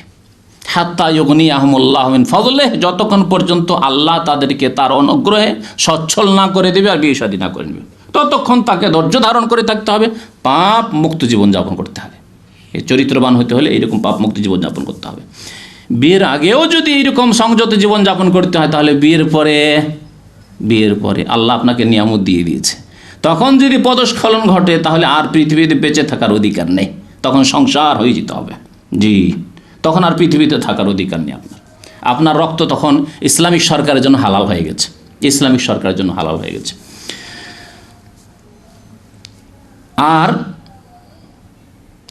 আর একটি দিক হচ্ছে টাকা পয়সার ক্ষেত্রে, ধন সম্পদের ক্ষেত্রে, এই ক্ষেত্রে সংযত হইতে হবে। এই ক্ষেত্রে সংযত, লোভকে সংযত রাখতে হবে এবং যেই রিজিক, যেই পয়সাটি আপনার জন্য হালাল সেটিকে পকেটে ঢুকাইতে হবে, যেই পয়সা আপনার জন্য হালাল সেটাকে খেতে হবে। জি, যেই খাদ্য আপনার জন্য হালাল সেই খাদ্য খেতে হবে, যেই পানীয় আপনার জন্য হালাল সেই পানীয় পান করতে হবে। এ হচ্ছে এক আফাফ, তাহলে চরিত্রবান হওয়া যাবে। আর যদি এই ক্ষেত্রে ত্রুটি থাকে যে আপনি হালালও খান হারামও খান, হালালও উপার্জন করেন হারামও উপার্জন করেন, হ্যাঁ, তাহলে আপনি চরিত্রবান হতে পারবেন না। হালালও খাচ্ছেন মাশাআল্লাহ, ভাত রুটিও খাচ্ছেন, সিগারেটও খাচ্ছেন, ভাত রুটিও খাচ্ছেন মাশাআল্লাহ, মদও খাচ্ছেন, হ্যাঁ, আপনি চাকরি করেও ইনকাম করছেন আর তার সাথে জুয়া খেলেও ইনকাম করছেন, চরিত্রবান কখনো হতে পারবেন না। তাহলে একজন মুসলিমকে চরিত্রবান হতে হলে ধন সম্পদের ক্ষেত্রেও সংযত হইতে হবে, আফাফ। আল্লাহ রাব্বুল আলামিন কোরআনে কারিমে এই অর্থেও এই আফাফ শব্দকে উল্লেখ করেছেন, ওমান কানা গানিয়ান ফালিয়াস্তাফিফ, ইয়াতিমদের যারা দেখাশোনা করে তাদের ক্ষেত্রে আল্লাহ বলছেন যে ব্যক্তি সচ্ছল, আল্লাহ তো তোমাকে সচ্ছল করেছে, তোমার কাছে একজন এতিম আছে, তার হয়তো টাকা পয়সা তার বাবা ছেড়ে গেছে, ধন সম্পদ ছেড়ে গেছে, সেগুলির তুমি হেফাজত করো, আর যেইভাবে নিয়েছো সেইভাবে তুমি বরং সেটিকে বাড়াবার চেষ্টা করো, বৃদ্ধি করো। বাড়িয়ে দেওয়ার চেষ্টা করো, সেখান থেকে এক পয়সা খাবে না তুমি। ওমান কানা গানিয়ান ফালিয়াস্তাফিফ, যে ব্যক্তি সচ্ছল সেই ব্যক্তি যাতে করে ইয়াতিমের ধন সম্পদ থেকে নিজেকে বাঁচিয়ে রাখে। ওমান কানা ফাকিরান, দরিদ্র মানুষ, আপনি গরিব, এখন ওই ইয়াতিম লোকের জমি জায়গা দেখাশোনা করতে গিয়ে, টাকা পয়সা নিয়ে ব্যবসা করতে গিয়ে আপনাকে সময় দিতে হচ্ছে। আপনি সেই সময়টুকু যদি দিন মজুর করতেন তাহলে আয় উপার্জন করে নিয়ে আসতেন। তাহলে আপনি যদি ইয়াতিমের মালকে খাটান, ইয়াতিমের ধন সম্পদ বা জমি জায়গায় যদি মেহনত করেন, তাহলে তার ধন সম্পদে কিছু খেতে পারবেন না? পারবেন না। আপনার মজুরি যতটা হয় ততটা আপনি খেতে পারবেন। তাই বলছেন ওমান কানা ফাকিরান, কেউ যদি ফকির দরিদ্র হয় তাহলে ইয়াতিমের ধন সম্পদ থেকে ফালিয়াকুল বিল মারুফ। সাধারণভাবে একজন দিনমজুর ব্যক্তি মেহনত করলে ক টাকা খায়, ততটা আপনি খেতে পারবেন, আপনার খরচটা নিতে পারবেন আপনি। ওমান কানা ফাকিরান ফালিয়াকুল বিল মারুফ। তা আল্লাহ এই ক্ষেত্রে ধন সম্পদের ক্ষেত্রেও সংযত জীবন যাপন করতে বলেছেন, তাহলে চরিত্রবান মানুষ হতে পারবে। এইরকমই লোভ লালসাকে সংযত রাখতে হবে, লোভ করলে হবে না। দেখলেন যে এখানকার লোক তো বড়ই দানশীল, যে কোনো লোককে যদি বলি যে ভাই একটা মসজিদে টাকা দাও, একটা মাদ্রাসার টাকা দাও, আমি এই মাদ্রাসা করবো, তো এই মসজিদ করবো, তুই এই করবো, সেই করে ইয়েতিমখানা করবো, তো অনেক টাকাই আমার কাছে হয়ে যাবে কালেকশন, আর কিছু করলাম, কিছু খেলাম, হ্যাঁ, বা হয়তো নিজেই দেখছেন যে বেতন সেতন তো কম, তো যদি আমি চাই তো দিবে, এমনিতেই দিচ্ছে 200-500, তো চাইলে তো আরও টাকা পয়সা দিবে, তো চাওয়া ভিক্ষা করা শুরু করলেন। আল্লাহ রাব্বুল আলামিন বলছেন না, এটি চরিত্রের দুর্বলতা, চরিত্রহীনতা। চরিত্রবান ব্যক্তি কারো সামনে হাত লম্বা করে না, জি, ভিক্ষা করে না। কোরআনে কারিমে আল্লাহ রাব্বুল ওই সব লোকের প্রশংসা করেছেন যারা খেতে পায় না, অনাহারে আছে, অথচ ভিক্ষা করে না, তাদের প্রশংসা করেছেন। ইয়াহসাবুহুমুল জাহিলু আগনিয়া মিনা তাআফফুফ তারিফুহুম বিসীমাহুম লা ইয়াসআলুনা আন-নাসা ইলহাফা। মহান আল্লাহ ইরশাদ করেছেন যে যারা নিজের সম্মান বলে চিন্তা করে, যারা চরিত্রবান ব্যক্তি, তারা কেমন, তাদেরকে যারা চেনে না, এত দরিদ্র মানুষ, কিন্তু হয়তো অজানা ব্যক্তি, কেউ জানে না যে এত গরিব মানুষ। শহরের মানুষ কে কাকে জানে, গ্রামের লোক জানে, গ্রামের লোকের চেনে, কিন্তু শহরের মানুষ কেউ কাউকে চেনে না হয়তো, অথবা অন্য এলাকার লোক, নতুন ব্যক্তি, তাকে কেউ চেনে না। আল্লাহ বলছেন ইয়াহসাবুহুমুল জাহিলু আগনিয়া মিনা তাআফফুফ, সেই ব্যক্তি যে ভিক্ষা করে না, মসজিদে আসে, নামাজ পড়ে, কিন্তু কারো কাছে কোনোদিন বললো না যে খেতে দাও, অথচ হয়তো সারাদিন অনাহারে আছে, দিনের পর দিন অনাহারে চলে যাচ্ছে, পকেটে একটি পয়সাও নেই, কিন্তু কখনো বলে না যে ভাই আমি খুব খিদায় আছি, আমাকে একটু খাবার ব্যবস্থা দেবেন, কোনোদিন বলে না। আমার বাড়িতে খরচ নেই ইত্যাদি, কোনো কথাই বলে না সে। যারা চেনে না তারা মনে করে আগনিয়া, সচ্ছল ব্যক্তি, পয়সাওয়ালা ব্যক্তি আছে, না হলে কারো কাছে তো কোনোদিন চাইতে দেখি না, কারো কাছে ধার খরচ করতে দেখি না, কারো কাছে টাকা পয়সা ভিক্ষা করতে দেখি না, তাহলে পয়সাওয়ালা ব্যক্তি আছে। আগনিয়া মিনা তাআফফুফ, এই যে ভিক্ষা করা থেকে বেঁচে থাকে, এই দেখে মানুষ ভাবে যে লোকটি সচ্ছল, পয়সাওয়ালা ব্যক্তি, ধনী ব্যক্তি। তারিফুহুম বিসীমাহুম, আল্লাহ বলছেন হে নবী, কিন্তু তার চেহারার লক্ষণ দেখলে তুমি বুঝতে পারবে যে বেচারা অনাহারে আছে। তারিফুহুম বিসীমাহুম, লক্ষণ দেখলে বুঝতে পারবে যে মুখ শুকিয়ে আছে, কয়েকদিন হয়তো অনাহারে আছে, খাওয়া দাওয়া নেই, কাপড় ফেটে আছে, ছিঁড়ে আছে, দেখলে বুঝতে পারবে। লা ইয়াসআলুনা আন-নাসা ইলহাফা, মানুষের কাছে ভিক্ষা করতে যায় না, মানুষকে জড়িয়ে ধরতে যায় না যে ভাই দিতে হবে, কেউ দিল তো আলহামদুলিল্লাহ খেয়ে নিল, না দিলে তো দিন অনাহারেই পার হয়ে গেল।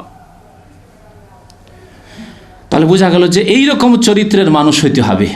নিজের যৌন চাহিদাকে সংযত রাখতে হবে, ধন সম্পদ আয় উপার্জনের ক্ষেত্রে নিজেকে সংযত রাখতে হবে, আর কারো কাছে দ্বারস্থ না হয়ে নিজেকে সবসময় মনকে সচ্ছল রাখতে হবে যে আল্লাহই দাতা, আল্লাহ রাব্বুল আলামিন রিজিকের ব্যবস্থা করবেন। তৃতীয় গুণ হচ্ছে আমানত। আমানত মানে আমানতদার, মানে বিশ্বস্ত ব্যক্তি হওয়া। তাহলে চরিত্রবান ব্যক্তির তৃতীয় গুণ হচ্ছে যে সেই ব্যক্তি বিশ্বস্ত হবে মানুষের কাছে, সবার বিশ্বাস তার ওপর যে এর কাছে যদি একটি পয়সাও থাকে হারাবে না, একটি পয়সা থাকলেও হারাবে না, আর এর কাছে যদি লাখ লাখ টাকা দিয়েও হারাবে না। একটি পয়সা হারাবে না এই জন্য বললাম যে অল্প পয়সা থাকলে অনেক সময় যে 1 রিয়ালের ব্যাপার কী বা দিব, থাক, হয় নাই এমন যে 2-4-5 রিয়ালের ব্যাপার সেবার হয়তো আছে, ভাবলাম যে এত বন্ধু মানুষ, এর সাথে রাত দিনে চলাফেরা, আবার 5টা রিয়াল আবার দিতে যাবো ওকে, তো অনেক সময় এই জন্য হালকা অল্প মনে করে আমরা দিই না অনেক সময়। আর বেশি পয়সা হলে আবার বড় লোভ হয়ে যায় যে এত টাকার ব্যাপারে 1 লাখ টাকা ওকে দেব, এই 1 লাখ টাকা আমি একবার পেয়ে গেলে তো 10 বছরও আমি ইনকাম করতে পারবো, দৌড় নিয়ে যাই। হ্যাঁ, লোভ সামলাতে না পেরে অনেক সময় যারা বড় ধরনের হ্যাঁ বড় লোক বেশি হতে চায়, নিয়ে উধাও হয়ে গেল। তো অল্প দিলেও মরবে না আর বেশি দিলেও মরবে না, এত আমানতদার। তো চরিত্রবান মুসলিম, চরিত্রবান মানুষকে যেই ব্যক্তি আমানতদার, মানুষের আমানত রাখতে পারে। এর আগে আমানত সম্পর্কে একদিন বলতে গিয়ে বলেছিলাম যে ধন সম্পদেরও আমানত রাখতে হবে এবং কথারও আমানত রাখতে হবে এবং আল্লাহর দিনেরও আমানত হইতে হবে। আল্লাহর দিনকে আল্লাহ আমানত বলে, ইন্না আরাদানাল আমানাত আলাস সামাওয়াত। তো আল্লাহর দিন পালন করা তাও আমানত, এবং মানুষের টাকা পয়সা কেউ দিলে সেটি আমানতে রাখা, যেইভাবে নিয়েছেন সেইভাবে ফিরিয়ে দেওয়া, তার চাইতে উত্তমভাবে ফিরিয়ে দেওয়া, এটি হচ্ছে আমানত। এইরকমই কেউ যদি আপনাকে বিশ্বাস করে কোনো কথা আপনাকে বলে, তা আর সেই কথাটি বললে হয়তো তার ক্ষতি হবে অথবা অন্য কারো ক্ষতি হতে পারে, তাহলে না বলা। জি, যতক্ষণ পর্যন্ত কারো ওই রকমের কোনো মুসলিম ভাইয়ের বা কোনো ব্যক্তির ক্ষতি হওয়ার আশঙ্কা নেই, ততক্ষণ পর্যন্ত কথার আমানত রাখতে হবে, যদি কারো ক্ষতি না হয়। আল্লাহ রাব্বুল আলামিন বিশ্বস্ত ব্যক্তি আমানতদারদের প্রশংসা করেছেন। চরিত্রবান হতে হলে আমানতদার হতে হবে। আল্লাযীনা হুম লিআমানাতিহিম ওয়া আহদিহিম রাউন। মুমিন কারা এবং জান্নাতি কারা? আল্লাহ বলছেন যারা নিজের আমানতকে রক্ষা করে, আমানতে খেয়ানত করে না। প্রিয় নবী মুহাম্মদ রাসূলুল্লাহ সাল্লাল্লাহু আলাইহি সাল্লামকে এক সাহাবী এসে জিজ্ঞাসা করলেন, মাতা সাআতু ইয়া রাসূলুল্লাহ, কিয়ামত কখন হবে? কিয়ামত কখন হবে? নবী করিম সাল্লাল্লাহু আলাইহি সাল্লাম বললেন যে ইযা দুইয়াতিল আমানাতু ফান্তাযিরিস সাআহ, যখন আমানতকে ধ্বংস করে দেওয়া হবে, আমানতকে নষ্ট করে দেওয়া হবে। কারো কাছে আমানত রাখলেন, নষ্ট করে দেওয়া হলো। একটি প্রতিষ্ঠান খুললো ব্যাংক বলে, বা ব্যবসায় প্রতিষ্ঠান খুললো যে আসো এখন শেয়ার নাও, এই করো সেই করো। আমাদের দেশে খুব এগুলি হয়। প্রতিষ্ঠান খুললো, আর খোলার পরে কিছুদিন পরে অনেক লোকে টাকা পয়সা কালেকশন করে নিয়ে আর নেই, অফিসই নেই, সেই অফিস শেষ। আজকাল আমাদের দেশের মানুষরা হারাম ব্যবসা করতে শিখেছে, এলআইসি করতে শিখেছে, লাইফ ইন্স্যুরেন্স, জীবন বিমা করতে। এই জীবন বিমা আমি ছোটোকালে দেখেছিলাম। জীবন বিমার আমার এলাকায় বেশ কিছু এজেন্ট হয়েছিল, এজেন্ট ওই গ্রাম থেকে কালেকশন করতে লোকজনের কাছে টাকা, এই তোমার জীবন বিমা করে দেবো, তুমি মরে গেলে তোমার ছেলে মেয়ে এত টাকা করে পাবে, ইত্যাদি ইত্যাদি, এই করে গ্রামের লোক এইভাবে বলতো। আর ওই এজেন্টরা বেশ কিছু টাকা পয়সা নিয়ে গিয়ে যেমন অফিসে দিল, কিছুদিন পরে এই এজেন্টগুলি ধরা খেয়ে গেল। অফিস নেই, যারা ওই টাকা পয়সা জমা নিয়েছে তা কেউ নেই, সব শেষ হয়ে গেছে। আর ওই গ্রামের লোক, যে ব্যক্তি এজেন্ট হয়ে টাকা পয়সা নিয়েছে, এ তো মার খাচ্ছে লোকের কাছে, গ্রামের লোকের কাছে, টাকা দাও, আমাদের টাকা দাও, আমাদের জীবন বিমা তো দূরের কথা, আসল টাকা দাও। তো নবী করিম সাল্লাল্লাহু আলাইহি ওয়াসাল্লাম কি বলছেন যে কিয়ামত কখন আসবে? যখন আমানতকে নষ্ট করে দেওয়া হবে। কারো কাছে আমানত দেন আর ও পাওয়া যাবে না, আমানত দিলে আমানত আর পাওয়া যাবে না। ইযা দুইয়াতিল আমানাতু ফান্তাযিরিস সাআহ। নবী করিম সাল্লাল্লাহু আলাইহি ওয়াসাল্লামকে সাহাবারা জিজ্ঞাসা করেন, কাইফা ইয়াযাতু, আমানত কেমন করে নষ্ট হবে? সাহাবায়ে কেরাম অনেক কথাই বুঝতে পারতেন না, কারণ যদি কারো খারাপ চরিত্র না থাকে তাহলে খারাপ কথাগুলি বোঝা খুব মুশকিল। খারাপ পরিবেশে যারা থাকেনি, যেই পাপগুলি হচ্ছে এই সম্পর্কে অনেকের কল্পনাও নেই, ধারণাও নেই যে এইরকমও হচ্ছে, কল্পনাও নেই। তো সাহাবায়ে কেরামরা ঠিক ওই রকমই, তারা বলছেন ওয়া কাইফা ইয়াযাতু, আমানত কেমন করে নষ্ট করে দেওয়া হবে? আমানত বা কেমন করে নষ্ট হয়ে যাবে? নবী করিম সাল্লাল্লাহু আলাইহি ওয়াসাল্লাম ইযা উসসিদাল আমরু ইলা গায়রি আহলিহি ফান্তাযিরিস সাআহ, যখন অযোগ্য ব্যক্তিকে মালিকানা দিয়ে দেওয়া হবে, অযোগ্য ব্যক্তিকে নেতৃত্ব দেওয়া হবে, তখন কিয়ামতের অপেক্ষা করবে, তখন কিয়ামত হয়ে যাবে, তখন আমানত শেষ হয়ে গেছে, আর তখনই কিয়ামত হবে। অযোগ্য ব্যক্তিকে মালিকানা, বহু উদাহরণ আছে। এটা পারিবারিক উদাহরণ দিই। আপনার বড় ভাই, মনে করেন বড় ভাই বাবার মতো মানুষ করেছে, আর বিদেশ থেকে টাকা পয়সা যা কিছু ইনকাম করলেন, বড় ভাইয়ের অ্যাকাউন্টে পাঠালেন, আর নিয়ে কত যে এরকম দুর্ঘটনা ঘটছে, খেয়ে দিয়ে নিজের পরিবারকে বড়লোক করে নিজের নামে জমি জায়গা করে নিয়েছে, এই ব্যবসা করছি, তোমার টাকা পয়সা বাড়াচ্ছি, এই করছি সেই করছি, শেষে গিয়ে দেখা গেল যে সম্পর্ক খারাপ হয়ে গেল, টাকা পয়সার কোনো খোঁজ খবর নেই, সব নিজের জন্য করে নিয়েছে। জি, বহু ঘটনা ঘটছে। অযোগ্যকে মালিকানা দেওয়া, এযা উসসিদাল আমরু ইলা গায়রি আহলিহি। রাষ্ট্রনীতির ক্ষেত্রে আজকাল কত যে রিলিফ আসছে, আন্তর্জাতিক যে রিলিফগুলি আসছে বিদেশ থেকে, এই কুরবানির গোস্ত যাচ্ছে মুসলিম গরিব দেশগুলিতে, কারা খাচ্ছে? খেজুর যাচ্ছে, কম্বল যাচ্ছে, আর কত রকমের যে কত দান অনুদান যাচ্ছে, অধিকাংশ কে খাচ্ছে? রক্ষকরাই ভক্ষক। ইযা উসসিদাল আমরু ইলা গায়রি আহলিহি ফান্তাযির, আমানতে খেয়ানত। যখন অযোগ্যকে নেতৃত্ব দেওয়া হবে, মালিকানা দেওয়া হবে, তখন কিয়ামতের অপেক্ষা করবে। এই হচ্ছে আমানতকে ধ্বংস করে দেওয়া। এইভাবে আমানত ধ্বংস হয়ে যাবে। প্রিয় নবী মুহাম্মদুর রাসূলুল্লাহ সাল্লাল্লাহু আলাইহি ওয়াসাল্লাম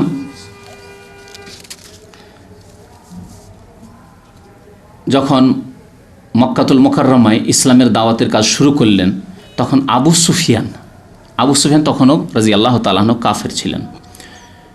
তিনি গিয়েছিলেন রোম দেশের যে হেরাকল বাদশাহ, সেই বাদশাহ জিজ্ঞাসা করেছিল যে তোমার দেশে যে একজন নবী দাবি করছে সে কে, তার চরিত্র কেমন। আবু সুফিয়ানকে রেখে নবী করিম সাল্লাল্লাহু আলাইহি ওয়াসাল্লামের যে সাহাবী চিঠি নিয়ে গেছিলেন, তার সামনে এসব জিজ্ঞাসা করা হয়েছিল। তখন বলেছিলেন নবী করিম সাল্লাল্লাহু আলাইহি ওয়াসাল্লাম যে তিনি মাজা ইয়ামুরুকুম, তিনি কি আদেশ করেন। কারণ সেই বাদশাহ, সেই রাজা খ্রিস্টান ছিলেন। তিনি জানছিলেন যে ভালো চরিত্র যদি হয় তাহলে হচ্ছে নবীর চরিত্র, রসুলের চরিত্র, তাহলে বুঝতে পারবো যে তিনি সত্যি নবী না মিছামিছিয়ে দাবি করেছেন। ফাজামতা আন্নাহু আমারাকুম বিসসালাহ, তারা বলেছিলেন যে তিনি নামাজের আদেশ করছেন আমাদেরকে, ওয়াসিদক, সত্য কথা বলার আদেশ করছেন, ওয়াল আফাফ, সংযত জীবনযাপন করতে বলছেন, গুনাহ থেকে বেঁচে থাকার আদেশ করছেন, ওয়াল ওয়াফা, চুক্তিবদ্ধ হলে কারোর সাথে ওয়াদা করলে, প্রতিশ্রুতি করলে ওয়াদা পুরার করার আদেশ করছেন। আর কিসের ওয়াদা, আল আমানা, আমানত আদায় করতে বলছেন, আমানত রক্ষা করতে বলছেন। তখন সেই বাদশাহ, রোম সাম্রাজ্যের রাজা বলেছিলেন হাযিহি সিফাতুন নবী, এই গুণগুলি তো হচ্ছে নবীর গুণ, এই গুণগুলি হচ্ছে কার গুণ, নবীর গুণ, রাসূলের গুণ সাল্লাল্লাহু আলাইহি ওয়াসাল্লাম। সুতরাং তিনি যে আমাকে চিঠি লিখেছেন ইসলামের দাওয়াত দিয়ে, সত্যি তিনি নবী।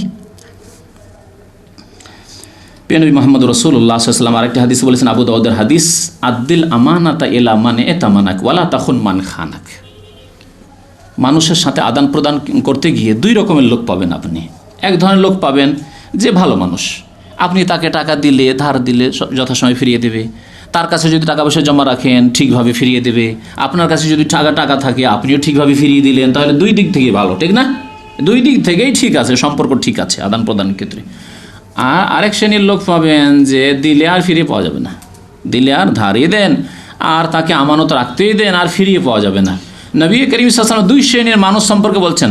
প্রথম শ্রেণীর মানুষের কথা, আদ্দিল আমানাত ইলা মান ইতামানাক, তোমাকে যেই ব্যক্তি বিশ্বস্ত মনে করে, আমানতদার মনে করে তোমার কাছে আমানত রাখলো, টাকা পয়সা রাখলো, সোনা দানা রাখলো, কিছু রাখলো, সম্পদ রাখলো, আদ্দিল আমানত, তার আমানত তাকে পৌঁছিয়ে দাও, তার আমানত পৌঁছিয়ে দাও। সে আছে তোমার সামনে, না আছে দেশে চলে গেছে, পৌঁছিয়ে দাও, তার ব্যবস্থা করো তুমি। এই জন্য আমানত রাখার সাথে সাথে তার ঠিকানা নিয়ে নেন, যদি বিদেশে থাকেন তাহলে তার ঠিকানা নিয়ে নেন, তার অ্যাকাউন্ট নম্বর নিয়ে নেন, তার দেশের খোঁজখবর নিয়ে নেন, কোথায় বাড়ি, তার কোন গ্রামে বাড়ি, তার বাড়ি পৌঁছিবেন আপনি আমানত নিয়ে। আদ্দিল আমানা, তার এই অজুহাত, টাকা পয়সা প্রথম নেওয়ার সময় খেয়াল হলো না যে তার খোঁজ খবর রাখতে হবে, গ্রামের ঠিকানা রাখতে হবে, চিঠিপত্র ঠিকানা রাখতে হবে, টেলিফোন, কিছুই রাখলেন না। আর পরে বলছেন ভাই সে তো চলে গেছে, এখন টাকা পয়সা কেমন করে দেবো, এইরকম মশলা অনেকে জিজ্ঞাসা করতে আসেন। সেই দিনই কেন জিজ্ঞাসা করেনি যেদিন প্রথম আমানত রেখেছিলেন?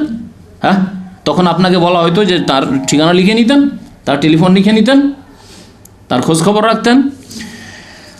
আদ্দিল আমানাত ইলা মান ইতামানাক, তোমাকে যদি কেউ আমানত দেয়, তোমার কাছে ধন সম্পদ রাখে, তাহলে আমানত তাকে পৌঁছিয়ে দাও। ওয়ালা তাখুন মান খানা, কেউ যদি খেয়ানত করে, একবার দেখলেন যে একজন লোক খেয়ানত করলো, তখন তারও খেয়ানত করা শুরু করেছে। ঠিক আছে, তুমি একবার আমাকে ধোকা দিয়েছো, তুমি তো আমার 10,000 টাকায় ধোকা দিয়েছো, ভুলিনি, মনে আছে, 5-10 বছর পর ওই লোক ভুলে গেছে, আপনার কাছে 50,000 টাকা ফেঁসে গেছে, তার ও নিয়ে বসে গেলেন, তুই 10,000 টাকা একবার এই করছিস না, 10,000 টাকা আমাকে এরকম করেছিস, হয়রান করেছিস না, এবার ঠিক আছে তোকে 50,000 টাকা হয়রান করবো। হ্যাঁ, ওয়ালা তখন মান খানাক, তোমার যে খেয়ানত করেছে তার সাথে খেয়ানত করিও না তুমি, হ্যাঁ, বিশ্বাসঘাতকতা করিও না, বেঈমানি করিও না। তো আমানত অত্যন্ত গুরুত্বপূর্ণ বিষয়, যে আমানত হচ্ছে চরিত্রবান হওয়ার জন্য একটি গুরুত্বপূর্ণ গুণ। সুতরাং আমানতদার হইতে হবে, বিশ্বস্ত হইতে হবে। 4 নম্বরের গুণ হচ্ছে ধৈর্য ধারণ করা, সহিষ্ণুতা এবং ধৈর্য ধারণ, সবর করা। ধৈর্য ধারণ করা অত্যন্ত গুরুত্বপূর্ণ গুণ। আর একজন মানুষ চরিত্রবান হতেই পারে না যদি ধৈর্যশীল না হয়। অধৈর্য হলে কোনো দিন চরিত্রবান হতে পারে, যেখানে সেখানে ধাক্কা খাবে, যেখানে সেখানে যখন উত্তেজিত হয়ে যাবে, উত্তেজিত হওয়া মানে কি, অধৈর্য হলো সে। আর অধৈর্য হলেই অপমান হবে, আর লোকজনের সামনে এই যে লোকটি না, এই যে যাচ্ছে না, এই যে নামাজ পড়তে যাচ্ছে না, এই নামাজ পড়ে আসছে, এই যে দেখছো না মসজিদে বাঁশও দেখছি, এই লোকটি এইরকম আচরণ, একেবারে অধৈর্য। তাহলে ধৈর্য ধারণ করা জরুরি। সাবর সম্পর্কে বিস্তারিত আলোচনা আছে, একটি বক্তব্য আছে ধৈর্য সম্পর্কে। ধৈর্য 3 প্রকার, আল্লাহর দ্বীনের উপরে অটলতা, আস-সাবরু আলা তাআতিল্লাহ, এ হচ্ছে ধৈর্য, আল্লাহর দ্বীনের ওপর অটলতা। আল্লাহ রাব্বুল বলছেন ওয়াসবির নাফসাকা মা আল্লাযিনা ইয়াদউনা রাব্বাহুম বিল গাদাতি ওয়াল আশি। আল্লাহ বলছেন হে নবী, তুমি নিজেকে অটল রাখো, ওয়াসবির, ধৈর্যের সাথে তুমি অটল থাকো। কাদের সাথে? মা আল্লাযিনা ইয়াদউনা রাব্বাহুম, যারা নিজের রবকে ডাকে, আল্লাহকে ডাকতে থাকে সকাল বিকাল, সব সময় আল্লাহকে ডাকে, যারা আল্লাহর ইবাদত বন্দি করে, যারা সৎ লোক, তাদের সাথে তুমি দ্বীনের উপর অটল থাকো। তাহলে ধৈর্য ধারণ করা মানে দ্বীনের উপর অটলতা এক। ধৈর্য ধারণ করা 2 নম্বর হচ্ছে গুনাহ থেকে বাঁচার ক্ষেত্রে ধৈর্য ধারণ করা। এখানেও ধৈর্যের প্রয়োজন রয়েছে। গুনাহ থেকে বাঁচতে হলে ধৈর্য ধরতে হবে আপনাকে। ধৈর্য না ধরতে পারলে গুনাহ থেকে বাঁচতে পারবেন না। একজন যুবক মানুষ যদি ধৈর্য ধারণ না করে তাহলে গুনাহ থেকে বাঁচতে পারবে না। একজন মানুষ যার টাকা পয়সার প্রয়োজন রয়েছে, অনেক টাকা পয়সাই খরচ করে এসেছে, তাকে টাকা পয়সা আবার কুড়িয়ে নিয়ে আসতে হবে, এত টাকা ফেলেছি কুড়িয়ে নিয়ে আসতে হবে। যদি ধৈর্য ধারণ না করতে পারে তাহলে হারাম পয়সা থেকে বাঁচতে পারবে না। এটি হচ্ছে ধৈর্য ধারণ গুনাহ থেকে বাঁচার ক্ষেত্রে। 3 নম্বর ধৈর্য ধারণ হচ্ছে আস-সাবরু আলাল মুসিবা, মুসিবত, বালা, বিপদ, আপদের উপর ধৈর্য ধারণ করা। তাহলে ধৈর্য ধারণ আল্লাহর দ্বীনের উপর অটলতার ক্ষেত্রে, গুনাহ থেকে বাঁচার ক্ষেত্রে ধৈর্য ধারণ, আর 3 নম্বরে হচ্ছে বিপদ আপদের ক্ষেত্রে ধৈর্য ধারণ। মানুষের সাথে আচার আচরণের ক্ষেত্রে ধৈর্য ধারণ করতে হবে, ধৈর্য ধারণ করতে হবে। মানুষের সাথে আচার আচরণ করতে গিয়ে অনেক সময় দেখা যাবে যে আপনার স্বার্থে ব্যাঘাত ঘটছে, আপনাকে একটু কষ্ট হচ্ছে, স্বীকার করে নিতে হবে, না হলে আপনি উত্তম চরিত্রের অধিকারী হতে পারবেন না। আল্লাহ রাব্বুল আলামিন সুসংবাদ দিয়েছেন ধৈর্যশীলদেরকে, অবাশশিরিস সাবিরিন, অবাশশিরিস সাবিরিন। আল্লাহ বলছেন সুসংবাদ দিয়ে দাও হে নবী সাল্লাল্লাহু আলাইহি সাল্লাম ধৈর্যশীলদেরকে, আল্লাযীনা ইযা আসাবাতহুম মুসিবা ক্বালু ইন্না লিল্লাহি ওয়া ইন্না ইলাইহি রাজিউন। আপনার যদি কোনো আপনজন মারা যায়, ছেলে মেয়ে মারা গেল, স্ত্রী মারা গেল, বাবা মা মারা গেল, আর যদি ছোট বাচ্চার মতো বা মহিলার মতো কান্নাকাটি করেন চিৎকার করে, তাহলে কি আপনার সুনাম করবে কেউ? কিন্তু যদি অটলতা দেখাতে পারেন, বিপদ আপদের বালা মুসিবতের বেলা আলহামদুলিল্লাহ আলহামদুলিল্লাহ ইন্না লিল্লাহি ওয়া ইন্না ইলাইহি রাজিউন, ইন্না লিল্লাহি মা আখাযা ওয়া লাহু মা আতা ওয়া কুল্লু শাইইন ইনদাহু বিআজালি মুসাম্মা। নবী করিম সাল্লাল্লাহু আলাইহি ওয়াসাল্লাম যেভাবে সবর করেছেন, ধৈর্য ধারণ করেছেন, সেইভাবে ধৈর্য ধারণ করে। লোকেরা কি বলবে? লোক আছে কিন্তু একজন, সত্যি একজন বীর পুরুষ মানুষ, একজন ধৈর্যশীল মানুষ, পাহাড়ের মতো মানুষ। দেখেন প্রশংসা করতে লাগলো, এই একটি সামান্য ধৈর্যের জন্য, এই 2 মিনিটের ধৈর্য দেখেছে আপনার, তাতেই আপনার এত প্রশংসা করা শুরু করলো। আর আপনাকে হাও হাও করে যখন কাঁদতে দেখলাম, তাহলে কেমন লোক রে, এ তো মহিলার চাইতে একবারে নিকৃষ্ট লোক, এইভাবে কান্না করে নাকি? হ্যাঁ, নাম করা শুরু করলো, তাহলে চরিত্র গেল আপনার। যে কোনো ক্ষেত্রে ধৈর্য ধারণ করতে হবে। আপনার কোনো ক্ষেত্রে যখন কষ্ট হয়েছে কারো পক্ষ থেকে, তখন ধৈর্য ধারণ করতে হবে।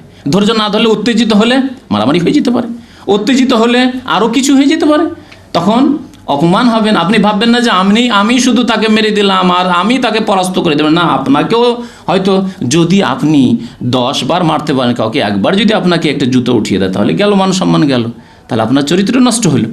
তো এইভাবে জীবনের বিভিন্ন ক্ষেত্রে ধৈর্য ধারণ করতে হবে। আল্লাহ রাব্বুল আলামিন কোরআনে কারিমে বহু জায়গায় ধৈর্যের জন্য তালকিন করেছেন, ওয়াতাওয়াসাউ বিল হাক্কি ওয়াতাওয়াসাউ বিস সাবর। মুমিনরা একে অপরকে ধৈর্যের জন্য কি করে? হ্যাঁ, ধৈর্যের শিক্ষা দিয়ে থাকে, ধৈর্যের দর্শ দিয়ে থাকে, ধৈর্যের স্মরণ করিয়ে থাকে যে ধৈর্য ধারণ কর, ধৈর্য ধারণ কর, ধৈর্য ধারণ কর, একে অপরকে শিক্ষা দেয়। মহান আল্লাহ রাব্বুল আলামিন নবী সাল্লাল্লাহু আলাইহি সাল্লামকে সম্বোধন করে বহু জায়গায় ধৈর্য ধরতে বলেছেন। ওয়াসবির, আল্লাহ বলছেন ওয়াসবির, বহু জায়গায় ওয়াসবির বলে নবীকে আল্লাহ সম্বোধন করেছেন। এখানে আল্লাহ বলছেন ওয়াসবির ওয়ামা সাবরুকা ইল্লা বিল্লাহ, হে নবী তুমি ধৈর্য ধারণ করো, তুমি আল্লাহর নামে ধৈর্য ধারণ করো। ওয়ামা সাবরুকা ইল্লা বিল্লাহ, আল্লাহর কাছে সাহায্য কামনা না করলে তোমার ধৈর্য ধারণ করার ক্ষমতা নেই। যেই বিপদ আপদ আসছে, যেই ঝুঁকি আসছে, যে জীবন চলে যাওয়ার মতো আশঙ্কা আসছে তোমার সামনে, ধৈর্য ধারণ করা যেমন তেমন কথা নয়। ওয়ামা সাবরুকা ইল্লা বিল্লাহ, আল্লাহর কাছে সাহায্য কামনা করে ধৈর্য ধারণ করো। ওয়ালা তাহজান আলাইহিম, আর দুঃখিত হইও না, যে কষ্ট দিচ্ছে কাফিররা, মুশরিকরা, জালেমরা, এই জন্য দুঃখিত হইও না, শোক করিও না। ওয়ালা তাকু ফি যায়কিম মিম্মা ইয়ামকুরুন, আর তারা যে ষড়যন্ত্র করছে এই জন্য তুমি সংকীর্ণ মন করিও না, মনকে উদার রাখো। জুলম অত্যাচার আপনার ওপর হচ্ছে, অন্যায় হচ্ছে, তারপরে মনকে উদার রাখা যেমন তেমন গুণ নাকি? আল্লাহ সেই গুণের আদেশ করেছেন। আরও মহান আল্লাহ রাব্বুল আলামিন ধৈর্যশীলদের সম্পর্কে বলছেন, ওয়া ইন্নামা ইউআফফাস সাবিরুনা আজরাহুম বিগাইরি হিসাব। হিসাবে আল্লাহ প্রতিদান দেবেন, বিনা হিসাবে। এই জন্য রোজাদারকে কে নেকি দিবে? রোজাদার নেকি ফেরেশতা লিখবে? জানেন তো হাদিস না? আল্লাহ স্বয়ং দিবেন, নিজে হাতে রোজাদারকে নেকি দিবেন। কেন জানেন?